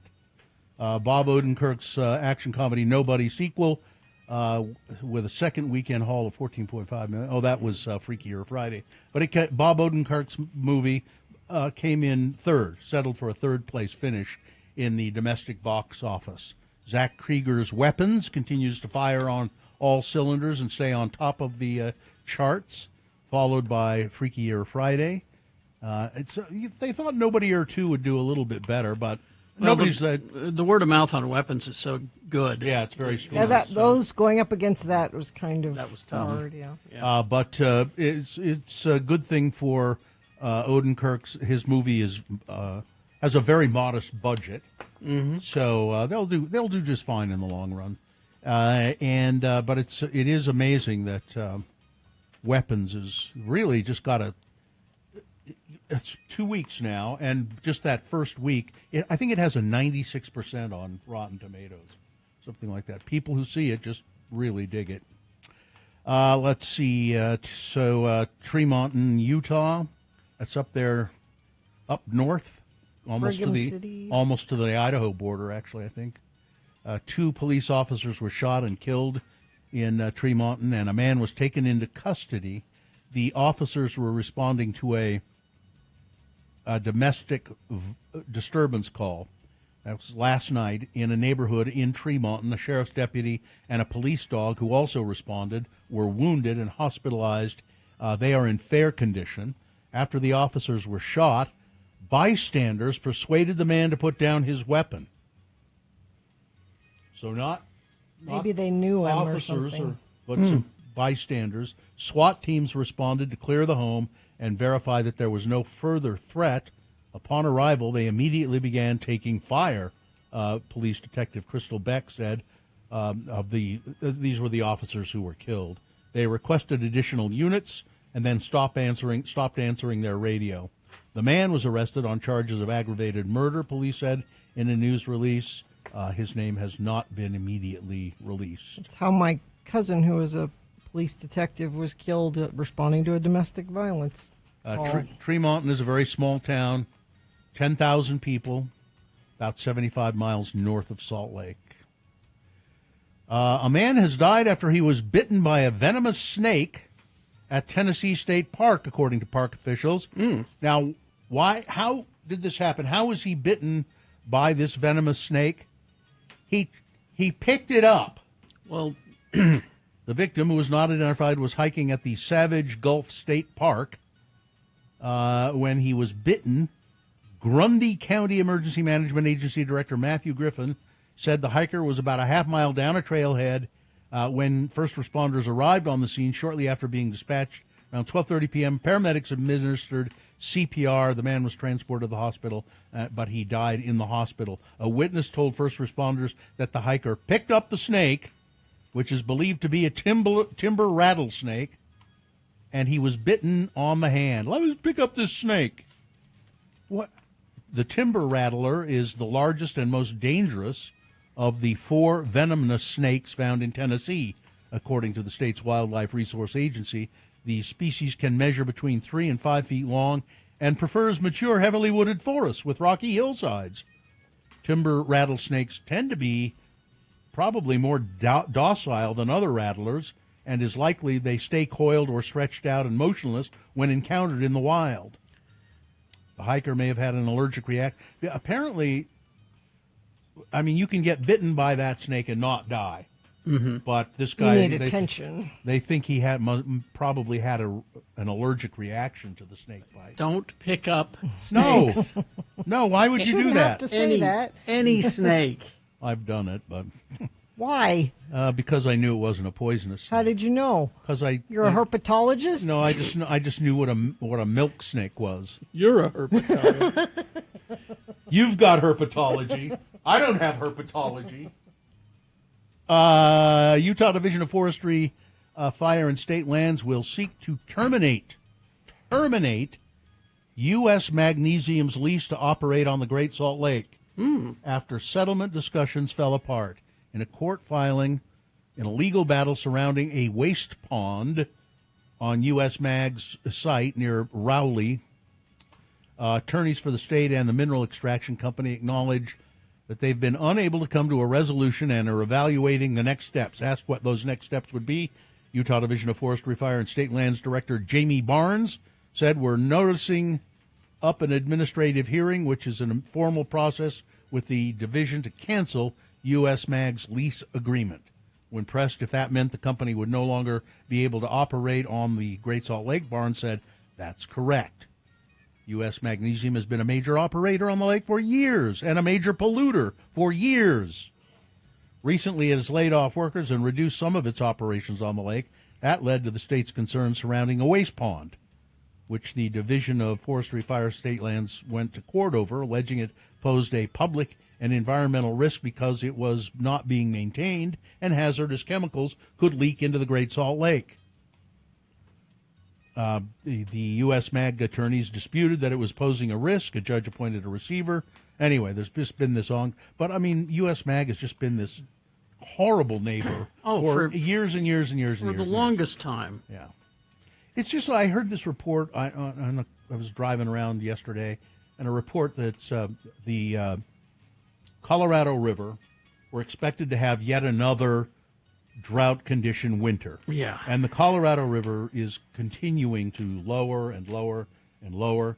And then the report said officials in states which use the Colorado River have been aware of this. Yeah. And have done nothing about it. They've only just hoped that things will change. Well, they've been praying. They've just hoped things will change. Yeah. You can't just hope things No. will change.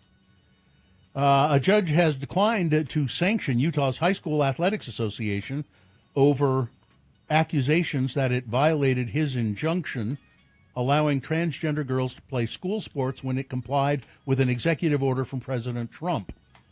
The Utah State Legislature in 2022 passed a law banning transgender girls from playing school sports matching their gender identity. A group of transgender girls sued some Utah school districts and the Utah High School Activities Association, arguing it was discriminatory. Third District Court Judge Keith Kelly granted a preliminary injunction allowing them to play. But then the High School Association suddenly complied with an executive order from Donald Trump banning transgender girls from playing sports matching their gender identity.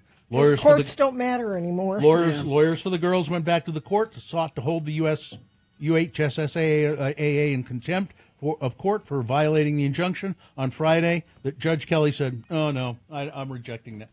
Why are you rejecting that? They violated. Donald Trump told them to violate a court order, and they did. Yeah. So why is the judge objecting their request? I don't get it. Wildfires are threatening homes in southern Utah, in Hurricane and Lavercan. 50 acres late Saturday afternoon. Several homes and some historical structures are threatened by the fire. Nothing lost so far, at least as of this writing. The fire is probably human-caused. Ty Burrell, Utah's own. Bar owner and Utah's own Ty Burrell, the actor from Modern Family. He has stepped up to organize and help the people who own the London Bell and Whiskey Street and the White Horse and Los Tapatitos. The video, I reposted it. This was last week. He did this, and I reposted the video, and you would like it, Bill, because at the end of it, he says, "Don't you know who I am?" I'm like, he stole that from Bill Ulrich. Ty Burrell says don't you know?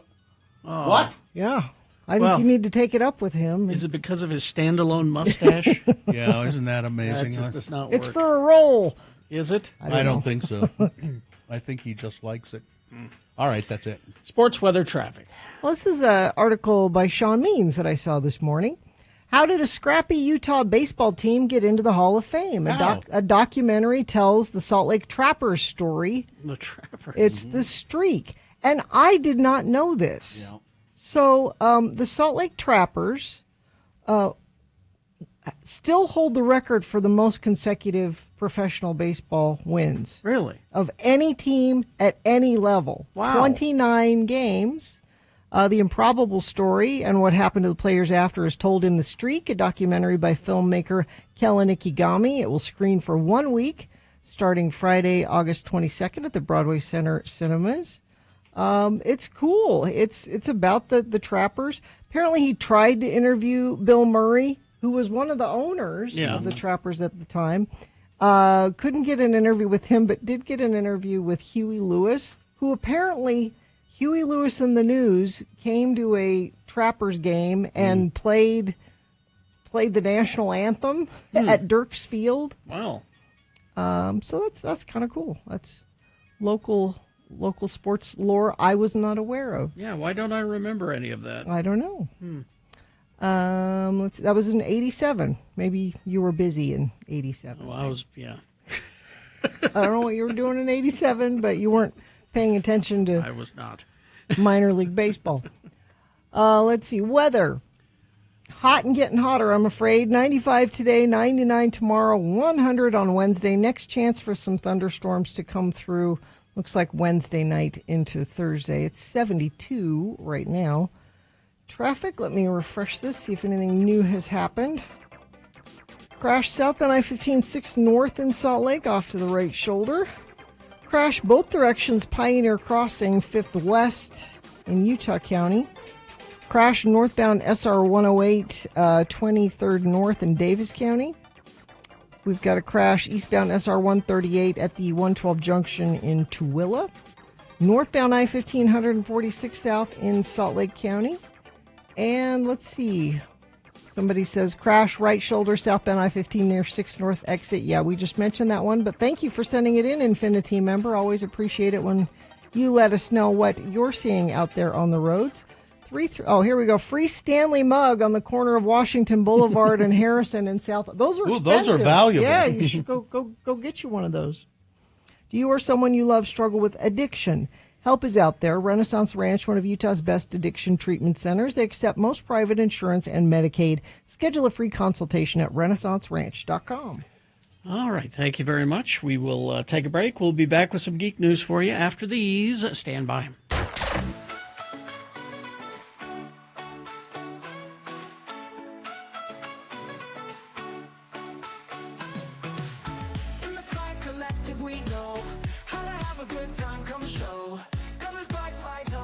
What I got here? Well, it keeps appearing and disappearing because of your filter. If you hold it up, there you go. Hold it in front of your face. Is it a brain? Gin-soaked raisins. Oh, I thought it was a brain inside of a jar. No, gin-soaked. So remember that story last week? Mm-hmm. 105-year-old woman. Yes. She ate 9 gin-soaked raisins a day. So this is your health plan? This is your. I haven't tried them.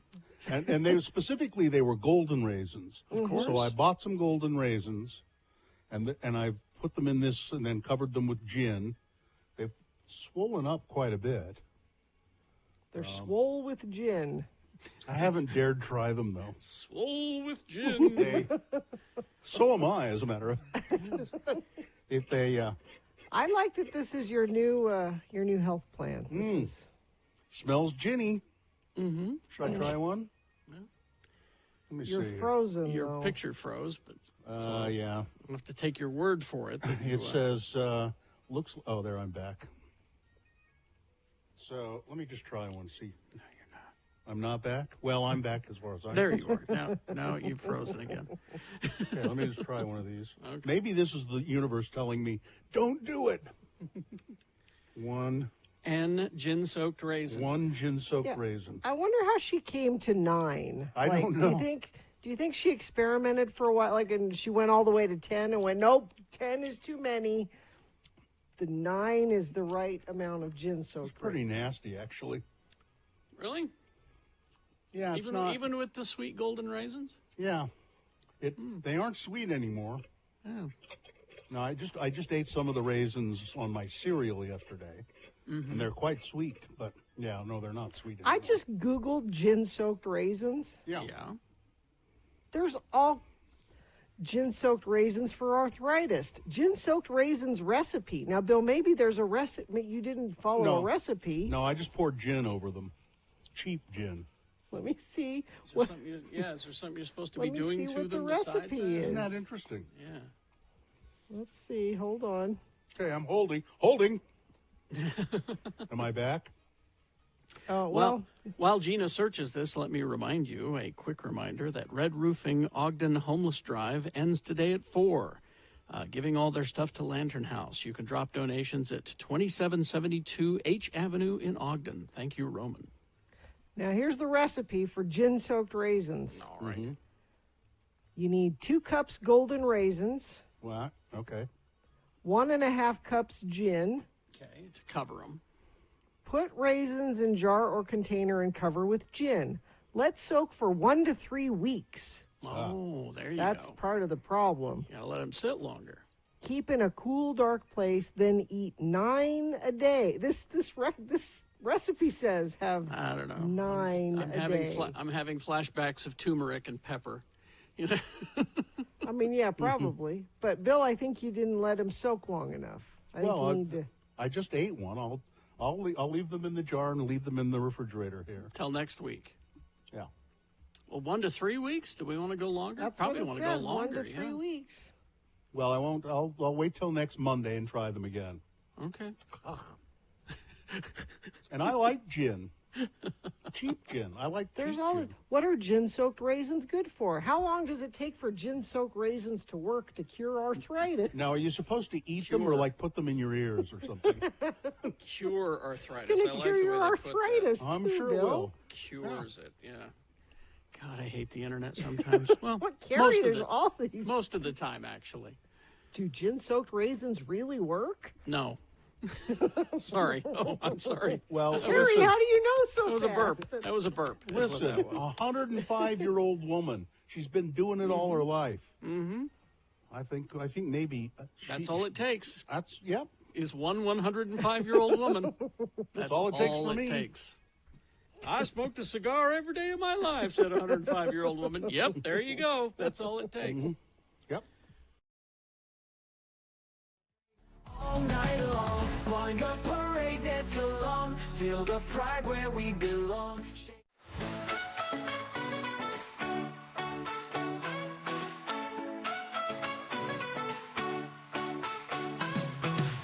In the Fight Collective, we know how to have a good time. Come show, colors, bright lights all aglow. Watch and learn, my friend. Let's go.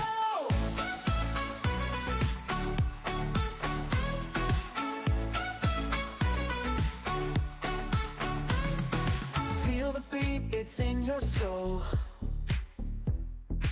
It is Cabin Fever, locally owned and operated since 1982, located at the heart of Trolley Square. It's Cabin Fever, so much more than a gift store. Ooh, you said it. Man, it's more. Some cool stuff down there. All right. They do have cards too. Yes.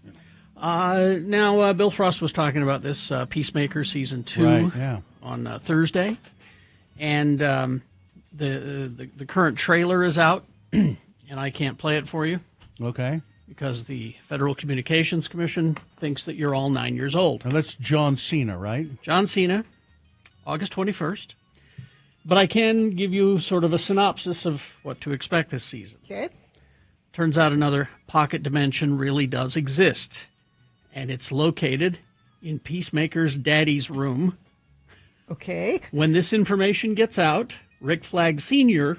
uses it as an excuse to finally get revenge on the man who killed his son, Peacemaker. With the option of literal peace out into another timeline, Peacemaker considers taking his mantle in a better world for him, one that doesn't want him dead. But that would mean leaving behind all of his friends. That's the plot of Peacemaker Season 2. Eagly is back and just fine. Oh, good. Now, Coyote versus Acme. Yeah. Live action. It will be in theaters eventually. Mm-hmm. Meanwhile, HBO, Warner Brothers, they just don't know what to do with their IP, especially the classic Looney Tunes, right? Which I'm confused by. I think those are no-brainer. Anything Exactly. you do with that. Well, some time ago, I very angrily found out that most of the classic Looney Tunes were pulled off of HBO Max. But the only ones that are left there were the ones that started in 2020. No, I want the old ones. Exactly.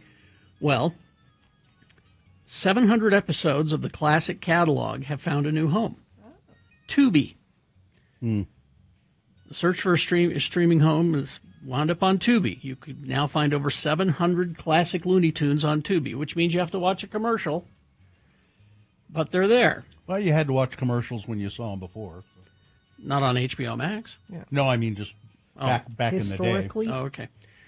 But Tubi swept in to save them from being, just in limbo. Now, why does that sound familiar? Well, if you saw Space Jam 2, that's the plot of Space Jam 2. It was prophetic, where the Toons franchise world is being threatened with deletion off the fictional Warner 3000 streaming service. But instead of Jordan and LeBron saving the day, Tubi has saved the day for the classic Looney Tunes. From all reports, Marvel's not speaking, nobody's speaking, but from all reports, It looks like Deadpool will be in Avengers Doomsday. Okay. Now, you know how Ryan Reynolds is with his social media. Mm-hmm. He put out an Avengers logo with an anarchy symbol on top of it. Oh. And so the Hollywood Reporter has been asking their sources, and they said, yeah, he's going to be in the movie. Which is interesting because of the way that Reynolds described the character. He says, don't expect Deadpool to be joining the Avengers team, though. This is something that he has said. I don't think he should ever be an Avenger or an X-Man. I think Deadpool works so well appearing with the X-Men and Avengers, but he always needs to stay an outsider. His ultimate dream is to be accepted and appreciated, but he can't be accepted. His coping mechanism of deflecting shame through humor works only when used to pave over his many inadequacies. If and when he becomes an Avenger or an X-Man, that's the end of his journey, is what Ryan said. So anyway, he's supposedly going to be there. I mean, a lot of characters are going to be in this Doomsday movie. So look for it. As a matter of fact, Alan, what's his name, who played Nightcrawler? Alan Cumming, thank you. Said that he was very happy to be in this movie, and he had a great time shooting it. Oh, good. So anyway, let's see. Thunderbolts, if you didn't see it, well, you'll be able to see it August 27th on Disney+. That's weird because Superman came out way after that. Oh, yeah. And it's just now going to come out? No, Superman was out a month ago. Yeah. You know. But yeah, it's Marvel's doing the regular, slow release thing. But the 27th of August is when that's going to happen. Also, this Masters of the Universe movie it just keeps getting weirder. Well, it's supposed to be funny, right? I hope so, because I'm looking at the casting and it's kind of a joke, right? I mean, that's what we thought maybe they're going for is... Yeah. I mean, Jared Leto as Skeletor. Anyway. Jared Leto is anything. I don't know. Let me give you a bit of the cast here. All right. Nicholas Galzatine is He-Man. Jared Leto as Skeletor. Camila Mendez as Tila. Marina Baccarin as the Sorceress. That makes sense. James Purefoy as King Randor. Alison Brie as Evil Lynn. She can be funny. That's a weird one, yeah. But they... Idris Elba is Man-at-Arms. Okay. All right. But the latest casting, Kristen Wiig. That's what I'm saying. They're going funny. As Roboto. They're going funny. So it's just her voice. Just her voice. Just her voice, but she is Roboto.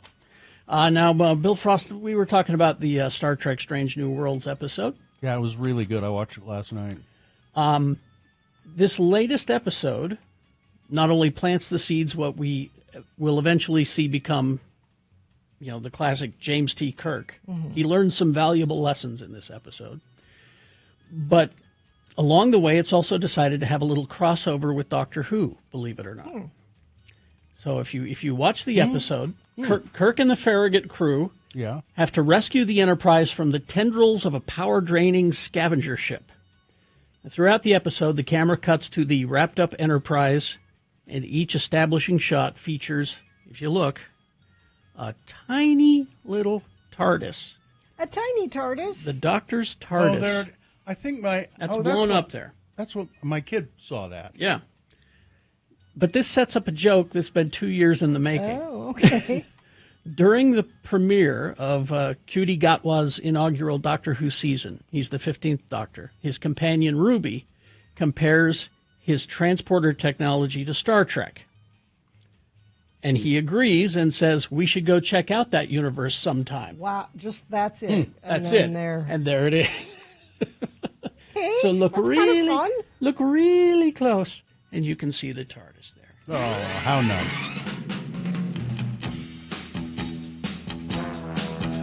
We all love Easter eggs.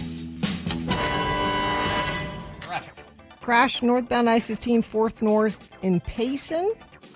Crash southbound I-15 6th North in Salt Lake. Crash both directions Pioneer Crossing in Utah County. Crash northbound SR 108 at 2300 North in Davis County. And let me check our message stream, see if anybody sent anything in there lately. Nope, but always you can let us know what you're seeing on the roads. If it's safe for you to text, 33986. All right. Thank you very much. We're going to take a break, play a song for you. After that song, well, it's the Boner Recap game. Easy to play, easy to win the prize. All you have to do is tell us who won the boner this morning. It's easy. If you were listening, it's really easy. If you weren't listening, you could guess, but why guess when you could cheat? Go to x96.com, look for the box that says Boners August 18, 2025, and click on there. It'll give you the correct answer, who won the boner this morning. And if you call and tell us who won the boner this morning, you'll win tickets to see Of Monsters and Men Saturday, November 22nd at the Complex. Of Monsters and Men tickets, 877-602-9696. Call and win. You don't even have to get it right, really. No, you don't. We'll probably just wind up giving you the tickets. We'll just take you by the hand and lead you through the whole thing. Pretending that this is an actual contest. I don't know. Oh, the jig is up. Call, play, win. 877-602-9696. BigOTires.com. The Big O Tire store near you, and there's bound to be one. How do I find it? Go to BigOTires.com. They know that tires and service can be an unexpected expense. What? I need 4 new tires? Oh, my. Well, they know that can happen, and it can be a strain, but they have financing options to help keep your vehicle in top shape. No credit needed financing options to fit any budget, any situation. I need to get into Big O Tires. I'll make an appointment online because you can do that. Muhammad, my son, not the prophet, has a nail in his tire. And so one of two things will happen. Either they'll take the free flat repair, we'll do that, or maybe it's time for some new tires, and it's a good time to get them. Up to $120 instant savings now through September 1st on select Nitto, Cooper, Nexen, and Sumitomo tires. Big O Tires is your one-stop shop for everything you need for your car before you hit the road. So find a store near you. Go to BigOTires.com. They are the team you trust. So my wife saw this yesterday. Oh. And it's on the side of the Papa Murphy's. On 7th East and 3rd South. Oh, okay. And it's somebody has fairly nicely done. It is nice. In big letters, it says boner. And I'm just damned curious. Are they spreading the word? What are they? For boner of the day? Yeah. What? Or is it someone whose nickname is Boner? Could be, I suppose. It's a nicely done, big letters, big puffy letters, and an orange background, and it's the rare case of graffiti that you can read. Yeah, it's somebody who really wanted you to read that word. Yeah, and then down in the E, BONE, somebody's put LOL and a little laughing face. That's what that is. That's what it looks like to me. A little laughing face. I also appreciate their use of Halloween colors. I think that's nice. Yeah. Although, I want to know what the additions of those black smudges in the letters are. Because it's not like it's shading, I don't No, it's not. I think it's just to emphasize them. If you just left them kind of white, they wouldn't pop as much. Effect, okay. I prefer to think they're Halloween bats. I was going there too, but I didn't want to make a judgment. I'm going with the thematics here. Now, and if anybody knows anything about this, it's I don't know how long it's been there. They haven't removed it yet, so maybe. I don't know. I don't know why Papa Murphy's would want that on the side of their building. It's facing 3rd South. So it's the side of the store. Yeah. The front of the store is 7th East. Yeah. And by the way, I love Papa Murphy's pizza. Yes. Take and bake. That's what they do. I like their cinnamon wheel.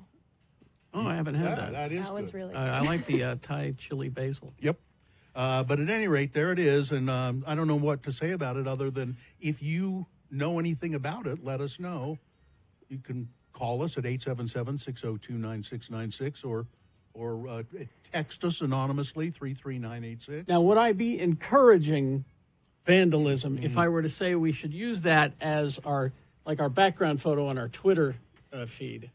On the Twitter main yeah. page. That's a good Yeah. idea. You have the round circle picture, the Yeah. avatar picture, but then you also have the background picture. Put that one up there. I have this photo saved in my phone. I can do that. You know, for a week or two, maybe. Yeah. You know. Yeah, I mean, I don't want to encourage whoever did it to do, to go out and deface buildings, but Well, and there's no signature on it either that you can see at least No. Yeah, usually- from which graffiti artist did this. So Yeah, usually the artist takes credit. there's something I just to the right that's not quite included in the photo that my it wife took. almost looks like splatter or like dripping of not the right way, though. I'm continuing the Halloween theme, and I Yeah. think it's a ghost. See, there's his eye in his Oh, mouth. Could be. Okay. Could be. That's all I can see with the orange and black. That's where my brain goes. Yeah, it really is Halloween looking. Yeah. My head didn't go there, but the minute you said it, I went, "Oh yeah, of course." It's a ghost. So anyway, it's I hate to say it's kind of cool, but I'm just so damn curious about why. Well, here's the thing about graffiti. A lot of larger cities have figured out that they need to, you're not going to stop it. Hard to do. Not going to stop it. So what you do is you work with the artists. Mm-hmm. And on my treadmill, I have this program. It's a computer program where you can walk through cities, Mm-hmm. like I did an Egyptian walk Yeah. and all of this. You walked like an Egyptian? Not like them, Oh. around them. But I'm walking through Toronto, Canada right now. And they, like a lot of cities, have specific streets where they work, the city works with the artist and says, all right, you can do your work here, nothing naughty, Yeah.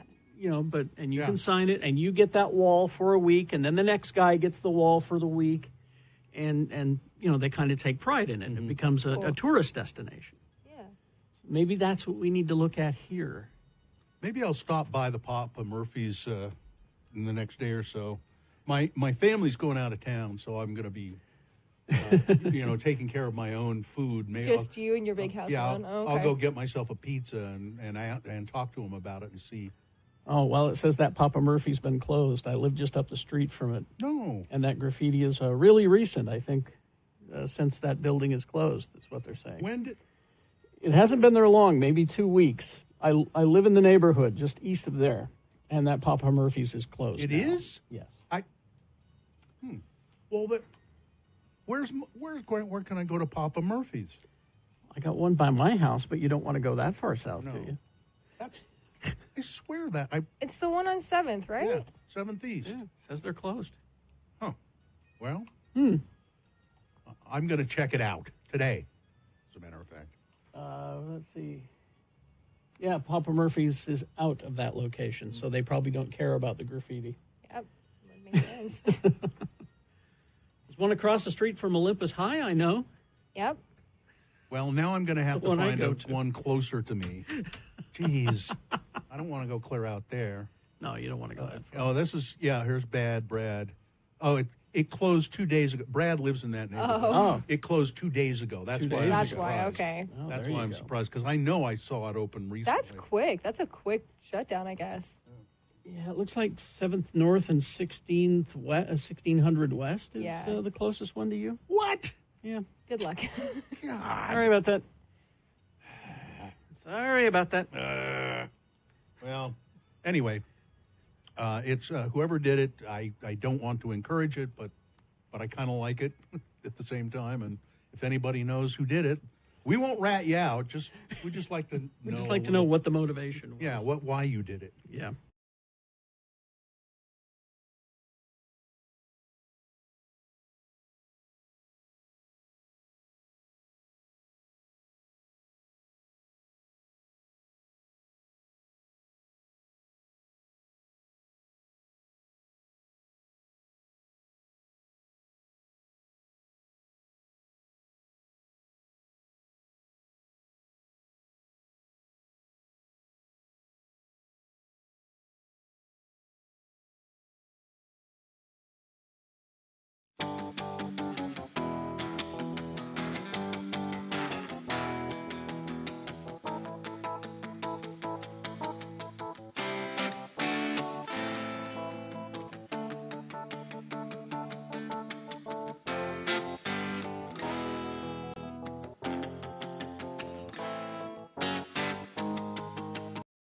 Cliff in Springville says, "Pardon me," in Springville.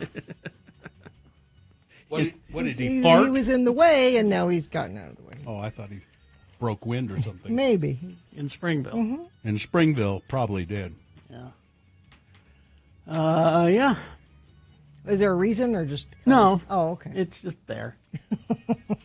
That's it? Yeah, it was it was scheduled. We could have played of Monsters and Men because we have those tickets to give away. No, we should have. Saturday, November 22nd at the Complex. Are we giving them away now? Yes. To the Boner recap? Yes. Do we have somebody? Bryce is here. Hey, Bryce, how's it going? I'm just taking a little house cleaning. Hi. Hi, Bryce, what's up? Not much, just on break. How are you guys doing? Good. We're not on break. Bryce, you're on break from what? Work. He doesn't want to say. All right. You really wouldn't care to say where you work, right? I don't good blame idea. you. I don't blame you. You don't want your... Now, are you away from the building a little bit or where nobody can hear you? I am, yes. Oh, good. Phew. Now, Don't out him. No, I'm not going to. He's out on the smoking porch. I'm going to read the 3 boner candidates we had earlier. You tell me which one was the winner, and you will win these tickets to see Monsters and Men, right? Yes. When is the show?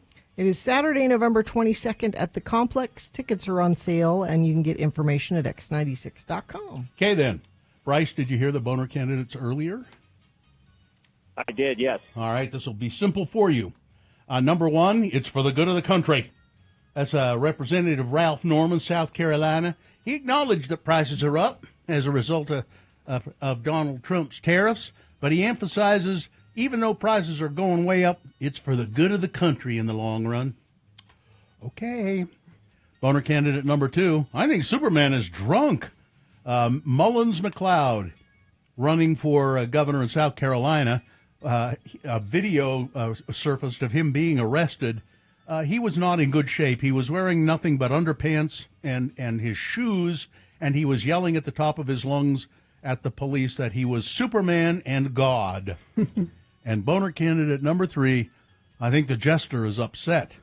A man in a full jester costume, upset that somebody was running a lawnmower too close to his house. He didn't like the noise, so he went and threatened the guy with a knife. Those were the 3 candidates. Who was the winner, Bryce? It was candidate number 1. It was indeed candidate number 1. You are the proud winner of tickets to see of Monsters and Men. Now, when you get off break, you can go in and brag to all your coworkers that you're a winner, okay? All right, sounds good. All right, hang on the line, Bryce, and Katie will tell you how to get your tickets. There we go. I got this text just a minute ago, and I think it's worth mentioning again. What? Says, Gina, thanks for the tip on the Watch Duty app a couple weeks ago. I've been using it to keep tabs on the Buckley Draw fire in Provo, which is right behind my parents' house, and the push notifications have been really helpful. This is an app that my California relatives told me about because they've been unfortunately using it a lot lately. It's for fires? Yeah, so it's called Watch Duty in your area when a fire starts. And then if you show an interest in it, you can say, yeah, I want to follow this fire. It will give you updates like, oh, now it's at, 100 acres, or if there's an evacuation, or it's a handy app to have. This is from yesterday's Springville fire. I think that'll come in handy because at x96.com/live is that video. Yeah, it's some video my friend James took. It's right next to his wow. house, so that was from yesterday. This Watch Duty app will come in handy as the entire country continues to burn. Yeah. But it's it's worse and worse. It's kind of cool because you can look at like a satellite image and see where it's burning, and you can put in addresses of places you're curious about, or it's just a good way to keep an eye on a fire if it's... Can you make suggestions of places you'd like to see on fire? I mean, I don't think they would like you to do that. You can't rain down fire on... I would hope that doesn't happen. But yeah, I would get it because you never know till you need it, and it's nice to know if fire crops up. Maybe you live in the foothills like Carrie does, and you're at work, so you don't know that that's going on. So when I was a kid, I lived in Ogden. I lived really pretty much right up against the mountain. One time, every once in a while there'd be a fire, but one time there was a really bad fire in the foothills. And it was just frightening to watch it, maybe a mile away. Mm-hmm. And you could see the flames just crawling around there. And Mm-hmm. fortunately, it kept going up the mountain where it would hit. Then finally it hit rock and would go out. Mhm. But, oh, man, it was just such a frightening thing to be close to a fire like that. Yeah. Well, and the state is on fire. The country. Yep. Canada is on fire. Canada is burning.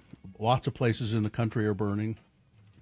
Yeah, I'm looking at the Buckley fire right now, and it says... Now, which one's the Buckley fire? That's the Buckley Draw Canyon. Which is where? Provo area. That Okay. one that's burning up. 400 acres, 0% containment. And it tells you what the fire department's up to. Firefighters work through the night using direct and indirect suppression tactics. You can... Now I'll probably start getting alerts to that because I searched it, but which is fine. And you can turn it off if you don't want to, but 400 acres Again, is it's a called lot. watch duty. Yeah. Watch duty. All right, there you go. Well, let's take a break. Come back with some big boy news and opinioendo. Stand by for all of that.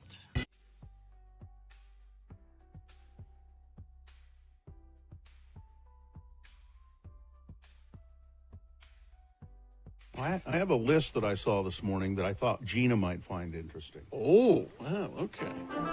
It's Radio from Hell with another list, because people love a good list. X96. Now, if this doesn't spur some conversation, we can move to Gina's list. What was your list, Gina? It's the things that precautions you take that might kill you, right? That's important information as well. But this is 5 signs that you and your partner are not compatible intellectually. Like one of you is Why really did you smart. want me to have that? Like one of you is really smart and one of you is not so smart. Not compatible. Yeah. Now, You my have to wife explain and this to me, Bill, because I'm not very smart. I need you to... Okay, well, the list should explain it, okay? But if you have any questions, okay. feel free to ask. Well, let's not forget that Joe is a doctor, and Yes. you didn't finish college. He's a Why scientist. does that always have to come up? Why is that Because it's true. So I mean, here's... There's lots of things that are true. That... Listen, I feel like I can bring it up because I didn't even go to college. Okay. All right. All So- right. What's the list? Here are the signs that you and your partner are not compatible intellectually. Doesn't have anything to do with education, really. It has to do with All right. intellectual abilities. All right, that's different. Number 1, your partner feels superior and you feel inferior in the bonding. He acts like a teacher all the time when the two of you talk. He always tries to make you realize that you're wrong and that he's right. No, that's you. You're the one that does that. Of course, Gina, we're kind of married, Bill. So Gina, I'm just asking you to consider these things privately. I don't need you. I don't need you to weigh in. I just want you to think about it. Okay. Number 2, when you two are not intellectually compatible, then you feel bored in the relationship. So you call friends and family members to get the mental stimulation that you're lacking in your relationship. Or you have a Joey's on food the phone mistress a that lot. you go at. Or you have a food mistress that you go someplace with. It's true. Number 3. People who always feel like competing with each other while having a conversation. Sometimes competition is fun in a relationship, but it cannot be the usual case. It's okay to be a little competitive sometimes, but you shouldn't feel like you're always in competition with your spouse. Number 4, if you can't have a deep conversation at all after having small talk, then there's a big issue in the bonding, which needs to get fixed. How do you even get to the point of getting married if you can't do that before? Well, this is I think this is advice. A lot of advice. These are things you should have considered, or perhaps Joe should have considered before he married you. But he was just blind. He was just blinded by your beauty, I think. No, that wasn't it. Number 5, the last one. If you need any advice from your partner about something, then instead of giving it, they will start talking about themselves for giving examples on the same topic. When people are not compatible intellectually, they often tend to do this. So it's not quite clear, is it? No, I don't understand that one. So really. If you want Please some help advice, me, a smarter person. So if you want some advice from your partner, what do you think I ought to do about this? They say, well, here's how I would do it. This is what I would do. I've had this experience, and this is what I do, and this is it's all becomes centric, rather than, well, given your limited abilities, maybe you you couldn't possibly handle this the same way I would. You don't have the capacity to deal with this in the way that I would deal with it. Given your small thinking, what I would. So that's your list of 5 things. Hope you'd enjoyed another list with Radio from Hell on X96. Well, wait a second. I got a little bit more. I can handle things. I'm smart. Like dumb, I'm smart, and I want respect. Yeah, what he said. Fredo. All right.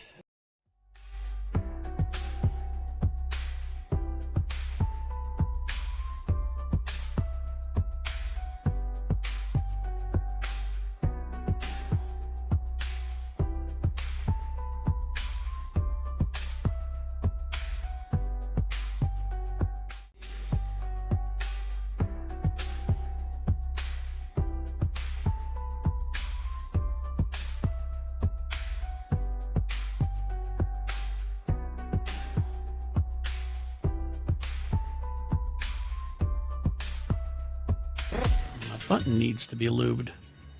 Mine does too. Get your WD-40. I haven't had a good button lubing in a long time. WD-40 on my button. All right, let's get some big boy news and opinioendo brought to you by. Don't pay for tires and oil changes ever again. Get tires and oil changes for life with every new and used Mazda purchase from Bountiful Mazda. See Bountiful Mazda today for details. Thank you. It's been nearly 40 years since Maureen Hunsaker was murdered, and her family members are closer now than they've ever been to what they believe will be justice, watching her killer, Ralph Menzies, be executed. That's supposed to happen in 21 days, but Menzies has asked Utah's parole board to commute his sentence and spare him from a death by firing squad on September 5th. Hunsaker's family on Friday tearfully pleaded with parole board members to deny Menzies' pleas for mercy. They were frustrated that the court process has taken so long. They spoke about how traumatic it has been to see Menzies in court or on the news for decades, a wound reopening each time he filed for another appeal or a new challenge to his conviction. Of the 8 family members who spoke Friday, none were as angry as Matt Hunsaker. He was 10 years old when his mother was killed and has been a constant presence in courtrooms. He said, I pray to God that if there is a God, that in 21 days from right now, your dead body is in a bag, he told Menzies. Ralph, I'll see your ass in the execution chamber in 21 days. But there is another person in this, Jennifer Herron, who was put up for adoption by Maureen Hunsaker when she was a baby. Maureen Hunsaker, the victim in the crime, was her mother. She put this little girl up for adoption when she was a baby, and she didn't find out until she was 16 that Maureen Hunsaker, the woman who had been murdered, was actually her birth mother. Oh. She said, there was a time when I thought that I hated Ralph Menzies, Herron said.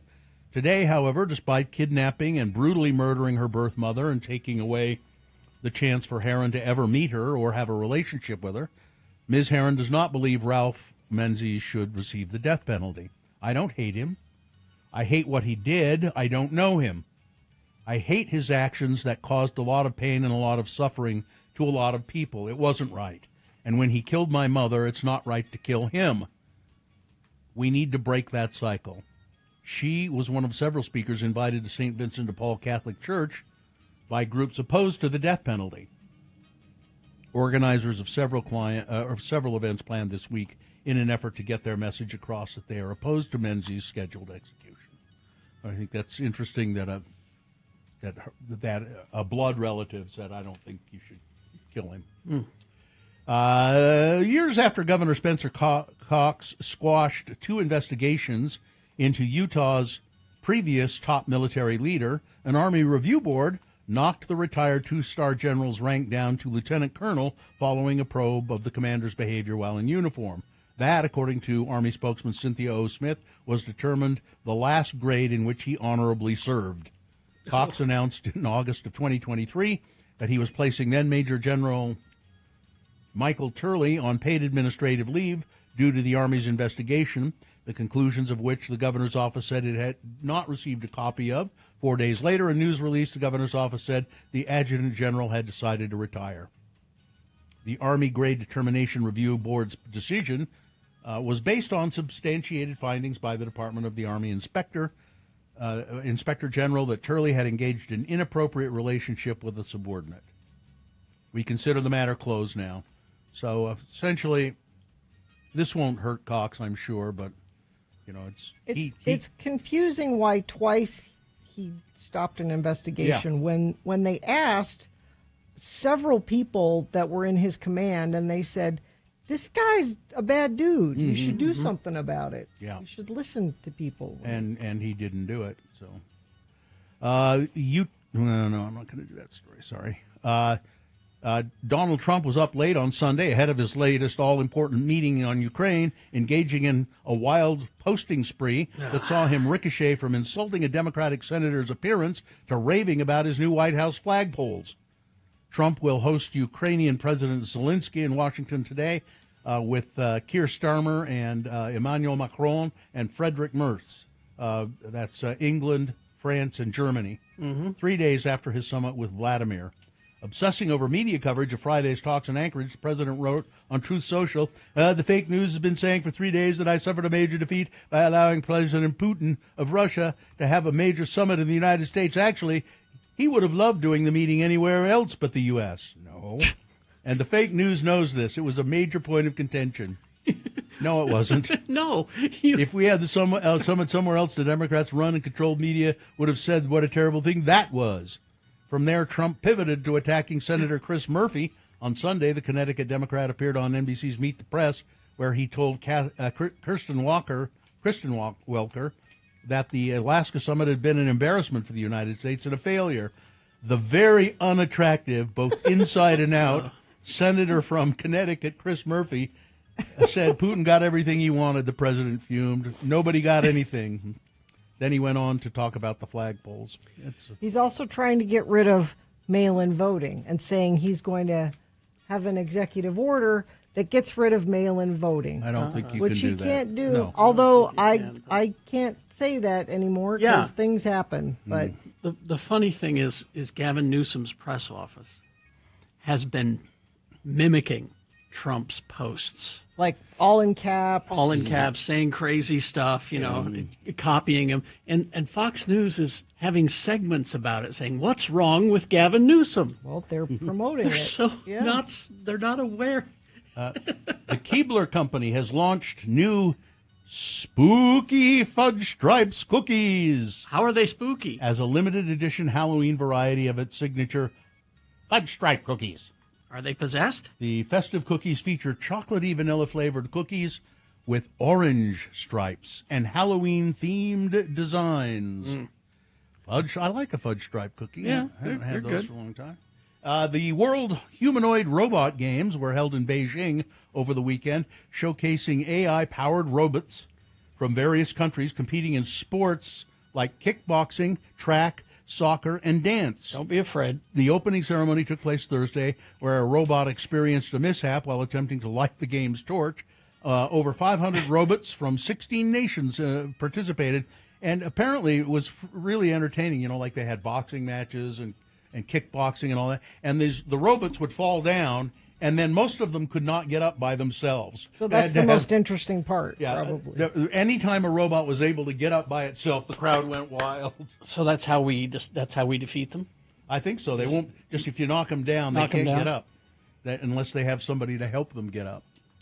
Nike co-founder Phil Knight and his wife Penny have donated a record $2 billion to the Cancer Institute, bearing their name at Oregon Health and Science University.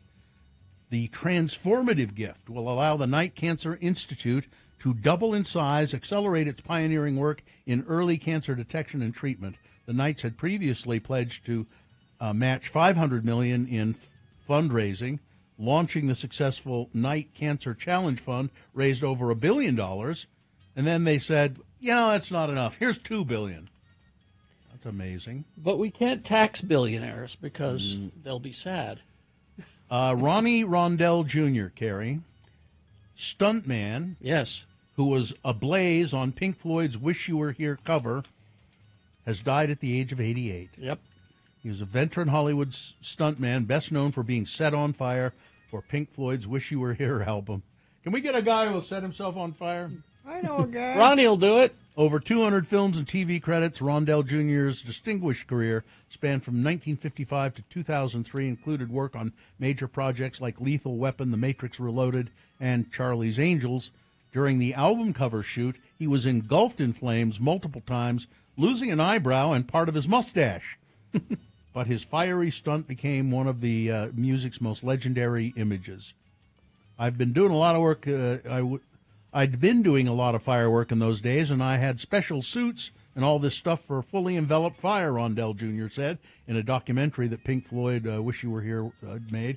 It was pretty easy to do, not too life-threatening, and it paid well. Not too life-threatening. No. It was a little life-threatening. A little life-threatening. And Bruce Dickinson says Iron Maiden has no interest in playing the Sphere in Las Vegas. And what that tells me is the Sphere has no interest in having Iron Maiden play. So they're beating them to the punch. Yeah. Although they should, because you get the old people there to go see them. And Scary Movie. Anna Faris and Regina Hall will return as Cindy and Brenda in the next installment of the Scary Movie franchise. Didn't one of them die in the movies? Oh, it doesn't matter. Well, how are you bringing them back? Whatever. That's something. Okay. They'll come back as a I'm ghost. a twin sister that you didn't know about. The Wayans brothers, who created the original 2000 film, are reuniting to write and produce the reboot set for release June 12, 2026. Oh, it's the Scary Movie. I thought it was Scream. Okay. No, Scary Movie. Scary Movie. One of the highest-grossing R-rated horror comedies of all time. Yeah, you can do that. Yeah. Brenda died 3 times. Oh, okay. Well, apparently you can just keep killing them. Yeah. I never saw any of the Scary Movie ones. All right, that's it. There were a few celebrity adjacent deaths. Well, there was of course Terrence Stamp. Terrence Stamp. The guy who created the 007 logo died. Oh, I don't know that. And Hollywood restaurateur Dan Tana died. Okay. But Terrence Stamp was the big one. Yeah. You will bow down before me, Jor-El. I swear it. No matter that it takes an eternity, you will bow down before me. Both you, and then one day, your ass. Now, when we were kids, we thought he was saying your ass. So, a couple of your things. heirs. I saw 2 interviews about this. Yes. About Terrence Stamp? Well, and about Marlon Brando. By the way, for those of you you've only seen Terrence Stamp in the Superman movies, he really was a good actor. Oh, yeah. Well, he's good in the Superman movies. He's a good bad guy. But he could do more than that. So he was very excited about working with Marlon Brando. Very excited. He's like, for people of my age, that he said there were two actors, James Dean and Marlon Brando. Those were he's very excited. And the interviewer said, well, how was it? And he's like, well, he said, Marlon doesn't memorize lines. Yeah. So he said all over the set, in different areas, his lines would be on big cards. But he had to memorize just the first line to get going because he's supposed to be turned around and then. Yeah. And he said, I saw he was sitting in a chair, and the first line was just something simple like General Zod. It's this scene. You're General, and he said I could tell he was struggling, and I went over and said, Marlon, what are you doing? He's like, I gotta memorize this, and it was like a 5-word. 5 words. That tops. he just was. That's harder than you think. Struggling. So that was Terrence Stamp. Then there was an interview with Christopher Reeve on Letterman, where they were asking him the same thing. What was it like to work with Marlon Brando? And Christopher Reeve He unloaded. said, I was so disappointed in Marlon Brando, and he could do a lot for young actors, and he's just an ass. He just doesn't. You watched the same thing. I Carrie? did, yeah. He just didn't. Marlon Brando got to a certain point where he did not care anymore. And that's what he said. And he said you can tell in what the projects he chooses, and he just phones it in. He doesn't really he was very disappointed in working with him. All right, weather. 79 right now, going to get up to 95 for a high today. Even warmer tomorrow, 99, and warmer still on Wednesday. We could be triple digits again by then. Maybe things will change Wednesday night into Thursday. There's a chance of some thunderstorms moving in then. Let's hope for that. Win a season pass to Woodward Park City at x96.com. Woodward Park City is a year-round playground just 20 minutes from Salt Lake with skiing, snowboarding, skating, trampolines, snow tubing, and more. Find out more and learn about their new season passes at x96.com. I meant to listen to this and look it up, but maybe you can find it, Carrie. It says here, Jack Black has made UK chart history with the shortest ever song to reach the top 40. His novelty track, Steve's Lava Chicken, is only 34 seconds long. The spectacularly silly song reached number 21 this week on the UK charts. It's taken from the Minecraft movie. First thing that comes up. It counts as a full song? Apparently, Black performs the song in the film as the character Steve, as he shows the other protagonists around the alternate universe, the overworld, and hymns the virtues of chicken cooked in lava. That's a it. talented guy. That's it. Steve's Lava Chicken is Black's highest UK chart position yet, beating both his track Pod with Tenacious D and another song from a video game film tie-in, Peaches. Yeah, that one was a while ago. And that one's really Mario Brothers. That one's 95 seconds long. Yeah, that one was not, and it made the charts in England. 95 seconds long. Now there's a full length version of Steve's Lava Chicken. It might be just too much. It's 1 minute and 15 seconds. So that's the full version. I didn't know. Let's see. The Peaches was another of the shortest charting songs in chart history, behind the likes of the Simpsons movie song Spider Pig. Spider Pig. 64 seconds long. It sounds painful. 86 seconds.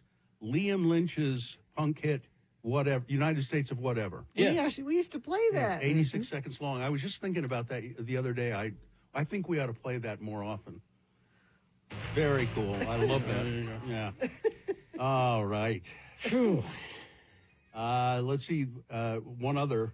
Welsh rockers, a band called Those Damn Crows, got their first UK hit #1 with God-Shaped Hole. Are we sure we can play that? That It's, might be no, something we it's can't it's on the charts in England. Those Damn Crows with their song. It's warning me that I shouldn't play it. Oh, really? Yeah. All right. We'll have to check it out later then. Yeah. I like the name of that band, though. God-Shaped Crows. Oh, Those Damn Crows. Oh, Those Damn Crows. God-Shaped Hole. God-Shaped Hole. All right. Jack Black is really talented, and I get the feeling that he sometimes wastes it all. What do you mean? He's in the most profitable movie of the year so far. Well, that doesn't mean it's good. But Well, what means it's good? Does he seem like a person who's concerned about what's good?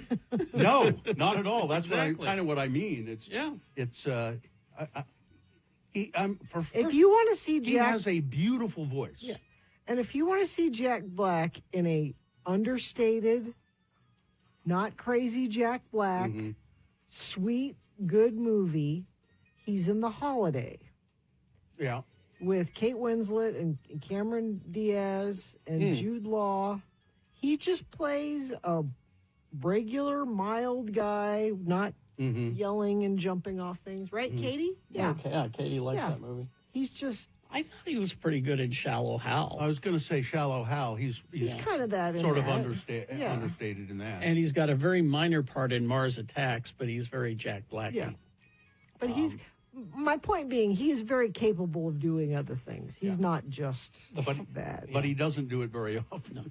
First time I saw him was Mr. Show. Mm-hmm. He was on an episode where he was the farmer, and they did the farmer, the traveling salesman farmer joke as a live musical on Broadway, and he played the farmer. The farmer's daughter. Yeah, the farmer's daughter joke. Yeah. That's funny. 3 holes, 3 holes. He does a whole song about the holes. And then he's in the Jesus Christ Superstar parody that they did. Jeepers Creepers. That was the first time I saw him. Anyway. Well, he's got a really beautiful voice. I'd like to hear him do something sort of more serious with it. If you know what I mean. I don't. Well, I mean, if you take Tenacious D stuff, those are, I mean, they're kind of silly songs, but he's doing it. He's doing of weird laws around the world, but then it's broken down by country, and so we could do. Yeah, I don't. Yeah. Weird laws in the United States. Let's do that. Oh, okay. Okay. It's Radio from Hell with another list, because people love a good list. X96. Man, there's a lot of them. Let's see. So these are the weird laws in the United States. Juggling is illegal in Alabama. Good. It's illegal to juggle in the city. Go out in to the Alabama. country and do that? You have to have a permit. You wait, can get a permit to juggle in the city of what? In any city in Alabama. You have to get a permit to juggle. If you don't have a permit, you can't juggle. I think it was to protect legitimate jugglers. You have to have. No sleeping in a cheese factory in South Dakota. Well, it's dangerous. It's against the law to sleep in a cheese factory. The law is part of a hygienic standard process. It's generally enforced there in could all be areas. drooling. Yeah, exactly. So apparently they caught too many people sleeping in cheese factories in South Dakota. Wow. Let's see. Some of these are. Let's see. You can't take a bath without a permit on Sundays in Oklahoma. What? You can't take a bath Who's checking on without this? a permit. Well, that's the point. The law. Oh, it says the law is no longer enforced. It's still on the books, but nobody enforces it. You had to get a permit from the sheriff to take a bath. You may not bite your landlord in Maine. Well, can you bite your landlord other places? I don't know. Perhaps you can. That's the thing. I think that we need to test this law. I think it's I'm assault. not Maine. It's assault everywhere. No, I mean we need to test it in other states. It said it was in Maine, but I've bitten my landlord here. What are you going to do about it? No hunting in Virginia. No hunting on Sundays unless it's raccoons. Well, if I can't take a bath or hunt, what am I going to do on Sunday? It's the bath one wasn't. I know. Let's see. In Connecticut, pickles cannot be sold until they bounce. Until they bounce. Yeah, selling pickles. They only if they bounce, that means they're fit for human consumption. Drop it from certain height. But I don't want to eat it after you drop it. The pickle must must bounce to be legitimate. Let's see. How about? Here's Utah. You can't marry your cousin in Utah. Are you well, sure? a lot of people breaking that law, aren't there? I wouldn't be surprised if our legislature hasn't fixed that. Now, I do remember this piece of legislation. In Utah, marrying your cousin is illegal. This law aims to prevent genetic disorders. It's a third-degree felony that can lead to a $5,000 fine and 5 years in prison. However, there is an exemption. Utah Code 81-2-402 allows marriage between cousins under specific conditions. Like? If both parties are 65 years or older, or both are 55 or older, and one of the parties is infertile. Who's going to check? Well, you have to submit proof. The same person who's checking bathrooms. Let's see. You can't play bingo for more than 5 hours in North Carolina. Well, that's just common sense. I think that's a good idea. Yeah. No whistling underwater in West Virginia. Also, you can't do that. Yeah, you can. You can whistle underwater. I guess the reason this is a law. This law is to prevent people from attracting fish with their whistle making. This one is one of the most unusual rules around the world. Apparently, there's a system if you can attract fish by whistling underwater. But you need a device. So why don't we just outlaw the device? I don't know. I guess, yeah. It's illegal to walk your alligator without a leash in Florida. That's good news. Don't make faces at dogs in Oklahoma. I agree with that. Making ugly faces at dogs is illegal and causes hefty fines. Unless you're making a happy kissy face. They don't want dogs to feel intimidated or threatened. And Ohio took a stand for pet lovers, made it illegal for people to make. Don't push a moose out of an airplane in Alaska. Well, yeah. But if you give them a muffin, it's cruel. It's a children's. It's a children's book. Oh, okay. All right. Don't give a moose a muffin. I don't have any children's books, so I don't. Children? Oh, somebody get Carrie some children's books. Thank you need for some the Fletch children's reference. books. Yeah, you're welcome. No playing dominoes on Sunday in Alabama. That's fine. Again, Sunday, you can't do anything on Sunday. Yeah. No wearing high heels in Carmel, California. I think that's just a good idea. The You law get stuck in the caramel. Yeah. The law aims to prevent people from tripping. They don't want to be sued. They have lousy sidewalks in Carmel. It's cobblestones. It's Clint Eastwood's fault. Oh, is it cobblestone? Mhm. Well, then there's the reason. Then When he was mayor, he should have paved them cobblestones. Don't take a lion to the movies in Baltimore. Well, again, just common sense. Apparently somebody tried to do it, and they no playing pinball until you're 18 in South Carolina. You can't gamble in lingerie in Oklahoma. What? What about strip poker? Yeah. Well, there's the reason. You can think of the reason why they used to have. You could go to there were casinos, and there would be women in there wearing lingerie at the gambling tables, and so to attract men to gamble. And that's they decided they would make that illegal. Okay. Donkeys cannot sleep in bathtubs in Arizona. Can they just be awake in bathtubs in Arizona? Yeah, Is that okay? Let's see what it says They're just here. standing. It's probably okay.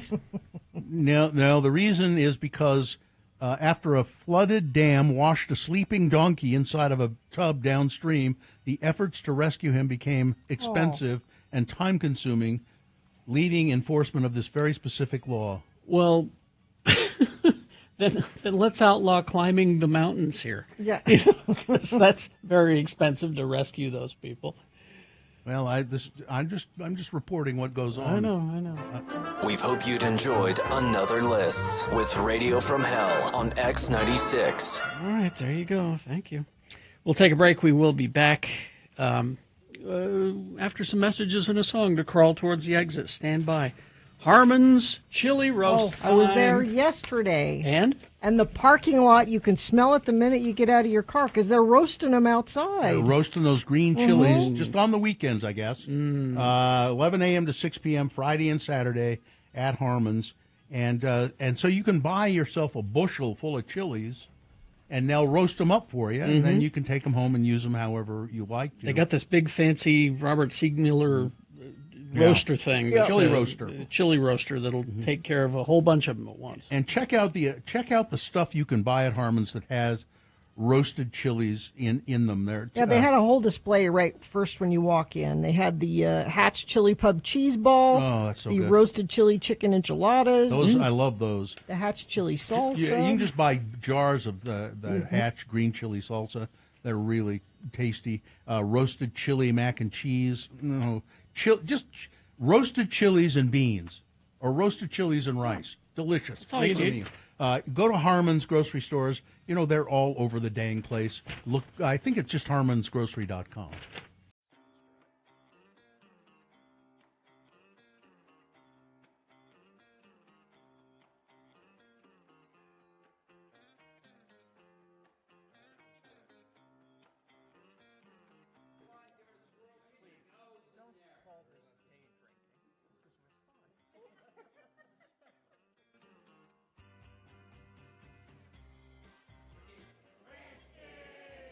You want to play that list thing because it is a list. It is a list? Yeah. Okay, Officially? I wasn't sure if it was a Officially. list or not, so yeah, there we go. It's from BuzzFeed. So. All right. It's Radio from Hell with another list, because people love a good list. X96. Everyone has a go-to drink order at bars.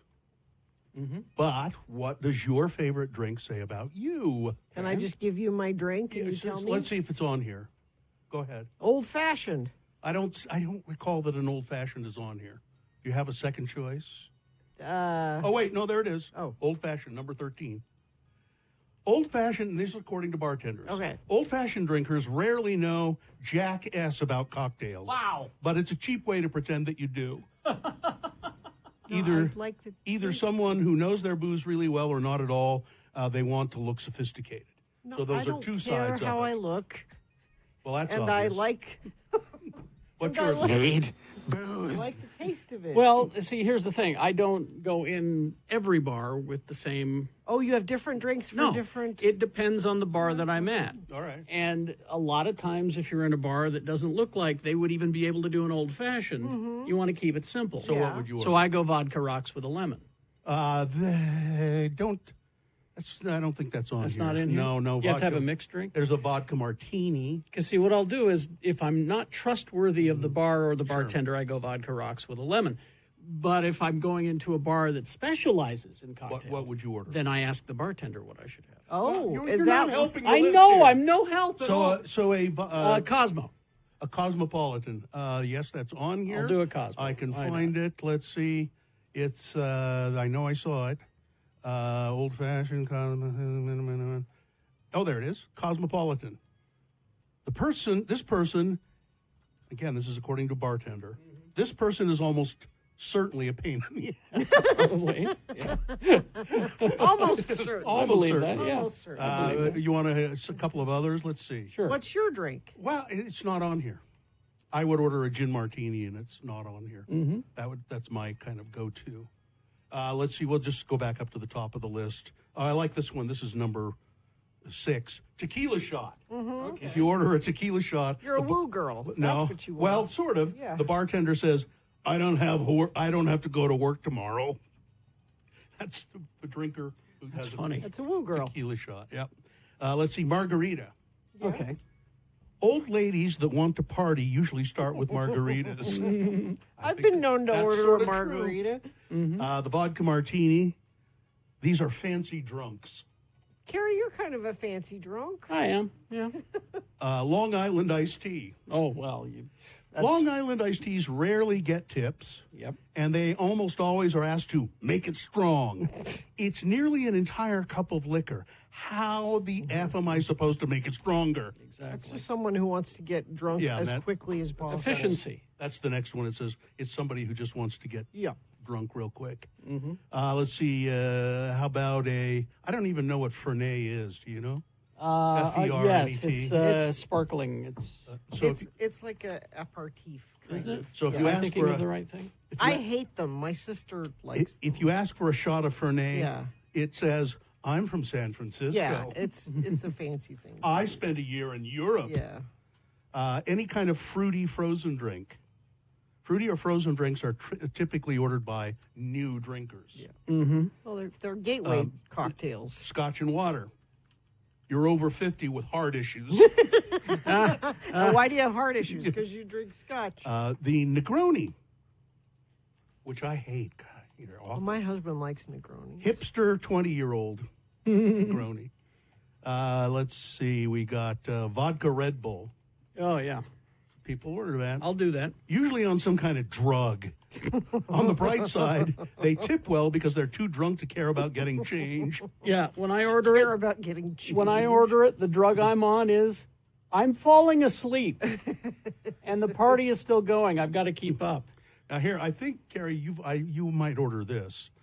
Vodka soda with a splash of cranberry. I don't like soda necessarily, but I'll take that. Sure, if you're handing it to me, I'll drink it. That means, well, either you're an obnoxious white girl or a slender gay man. I am. Carrie's both. I am both. In one body. Yes. I'm more obnoxious white girl. Let's see, called Jack and Coke. Yeah, I'll have a Jack and Coke. I know you have. Yeah. Jack and Coke, you're going to be fighting somebody in a few hours.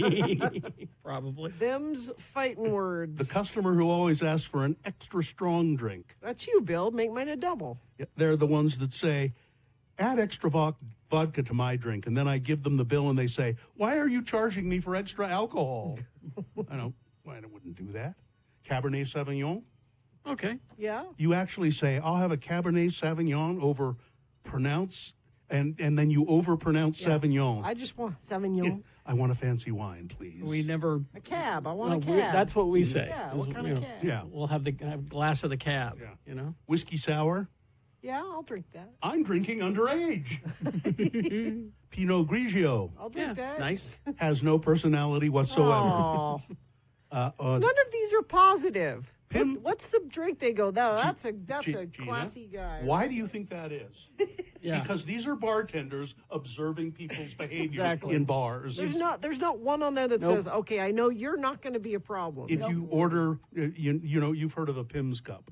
Mm-hmm. If you order a Pimm's cup, I love England and English things and British flags and rowing. Did I tell you about the time I went to Henley? Is Moscow Mule on there since we're adjacent to Pimm's Cup? It is not. Because that's delicious. I like a Moscow Mule, but I like just making them myself in the hot summertime at home, where I'm not judged. I do 99% of my drinking at home. Well, you're not judged. Well, I am judged, but it's and harshly by my wife. But other than that, Katie says she likes her Moscow Mule with a splash of cranberry. Oh, that sounds good. That's nice. Bellini. Did we do that? Oh, let's do a Bellini. Peach Bellini. That's Bellini. brunch drink. That's what that is. Yep. If you order a Bellini, it means you have a tab at the Olive Garden. Oh. Yeah, this is because bartenders. These are jaded bartenders. Yeah, but they're probably in many cases right on. I need a drink. There's some ice and stuff back there. Why don't you make us all some old fashions?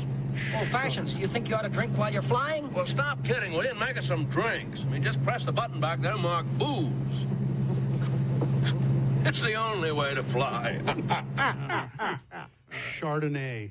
That's a me. mid-30s woman wanting to get a buzz going while trashing on her suburban life. That's me. That's Carrie. That is 100%. There. I'll take that Martha Stewart Chardonnay. This is my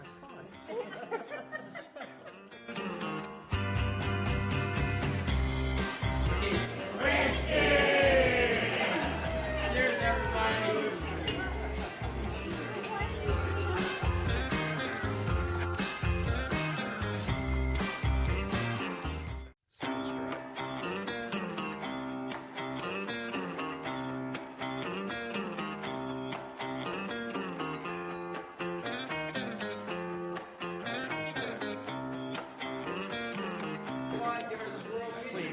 Don't call this day drinking.